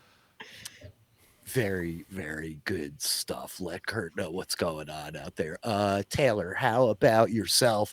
Fun Lux moments tonight. You got your 2 evasive maneuvers. You rolled really high on and an intelligence plus spell jamming check and Mhm. managed to not crash the ship. So that was Yeah. great. Yeah, it was great. It was very fun. Like I said, this was great. I'm running on very little sleep and lots of caffeine, so that equals this, and I had That's fun. So Yeah. Yeah. The baller scholar fuel, the good stuff. Taylor. Oh my God. The good stuff. yeah, Melissa, how about you? You're keeping busy out there, doing all kinds of good stuff. You've been podcasting about like very exciting things lately. What do you got going on? Yeah, well, I was going to say, Taylor's running on so little sleep because Taylor and I are both currently playing in a play-by-post adventure over on the Post-Show Recaps Discord for our game, DM'd by the amazing Micah in the chat. It's been so much fun. So, and that was part of our whole, we just are wrapping up our week of ABCD games. So anything but cis dudes. We had 19 different players playing across, let me do some really quick math, 4 different games, right? That's right. And yeah, so if you're at all interested in you're not over there, check out patreon.com/postshowrecaps and playing our game. And yeah, I'm podcasting about Severance on Apple TV. The finale aired just a few days ago. So No spoilers. No spoilers. No, don't worry. So we've done our final, and we've now done our first of 2 feedback shows that we're doing because there's just like too much to talk about. So that's in the main feed at Post Show Recaps. So check that out. It's a really good show. If you're not watching it, highly recommend. Yeah, I don't know how to I think this is going to be one of those shows that is going to pick up steam before season Next 2 season. as Yeah. people start realizing they're like, oh, I should have been watching this as it was airing. So I highly recommend people go check it out. It's very good. And then I podcast with Kevin. But you It's an already said all that. extraordinarily good podcast too, as I believe it's making waves out there in the world for an extraordinarily good show. I'm looking forward to going back and watching it, and having you guys along for the ride after the fact, because the universal kind of feedback coming from all you guys over there is it's good. So I'm psyched. I'm looking forward. Yeah, to it. yeah, we hit top 25 in TV and film podcasts, which is a bit wild. So yeah. amazing. I'm here to hype you up. It's very impressive and very good stuff, and you deserve it because you are a group of very intelligent people talking about fun TV. Speaking of intelligent people talking about fun TV, Troy, how about you? Yeah. What about me? Me. If I turn the me upside down, it becomes a we. And if you are so inclined, Blew our that, minds, man. that literally happened in the last episode of We Crashed, the less good Apple TV Plus show relative to Severance. But nevertheless, Dr. Amanda Rabinowitz endures us through that show, whilst Zed and I talk about the rise and fall of WeWork and the unbreakable relationship at the center of the storm between Adam and Rebecca Newman. If you want to listen to a podcast wherein we cover educational policy, IPOs, and purchasing private jets and raising the world's consciousness through veganism, you could listen to our podcast, which is the Post Show Recaps, as we like to call it, on the Post Show Recaps feed. Anyway, beyond that, I don't know. If you want to follow me on Twitter, you could follow at DJ LeBalCline. I sometimes tweet about reality TV stuff. Or if you really want to get into politics, then you can find me through other means and we'll talk. But be kind to one another. And Rich, take us home. Yeah, let's go home. You guys should all come home with me. I would love that if after the show we just can all be like, okay, guys, yeah, hey, welcome to my home. Starting another D&D game right now. I'm lonely, if that's not clear. No, I'm just kidding. So yeah. Yeah, I'm Rich Filiberto. You guys know the drill. I'm here. We're playing games. We're having a good time. I'm going to try to stream some video games this week, I think, which will be fun. On Saturday at 3 p.m., we will be back for our Mistborn book club, going ahead with Fantasy Book Club. I have finished Mistborn. I am done. I've did the book club for part 3 on Saturday and then was like, well, that's it. I don't need to wait anymore. So I've read Do part it. 4 and 5. Ready to talk about Mistborn. Excited to talk about Sanderson. We're going to be going ahead with that after we're done with Mistborn, like going through Sanderson's catalog first, the Mistborn series, and then seeing where we take us. But I'm having fun with like Fantasy Book Club. Threads in the Pattern, our new Wheel of Time tabletop RPG show. The first episode was a smash success. We had an absolute blast. It was really fun to see a lot of new faces here. We will be back on, what did we say? The week after Easter, the 24th at 8 p.m. But between now and then, there'll be a bunch of stuff happening. So that's it. That's what I got for you. Thank you all for tuning in tonight. There was a lovely crowd here, and it's always so lovely to see you, friends old and new. Thank you for hanging out and putting up with our foolishness and enjoyment of one another, because that's really what it's all about. Like, we have a good time with this show, and it's a treat to show up every week. And that's it. That's all I got. So I think we'll just go like this. Bye. Bye. Bye.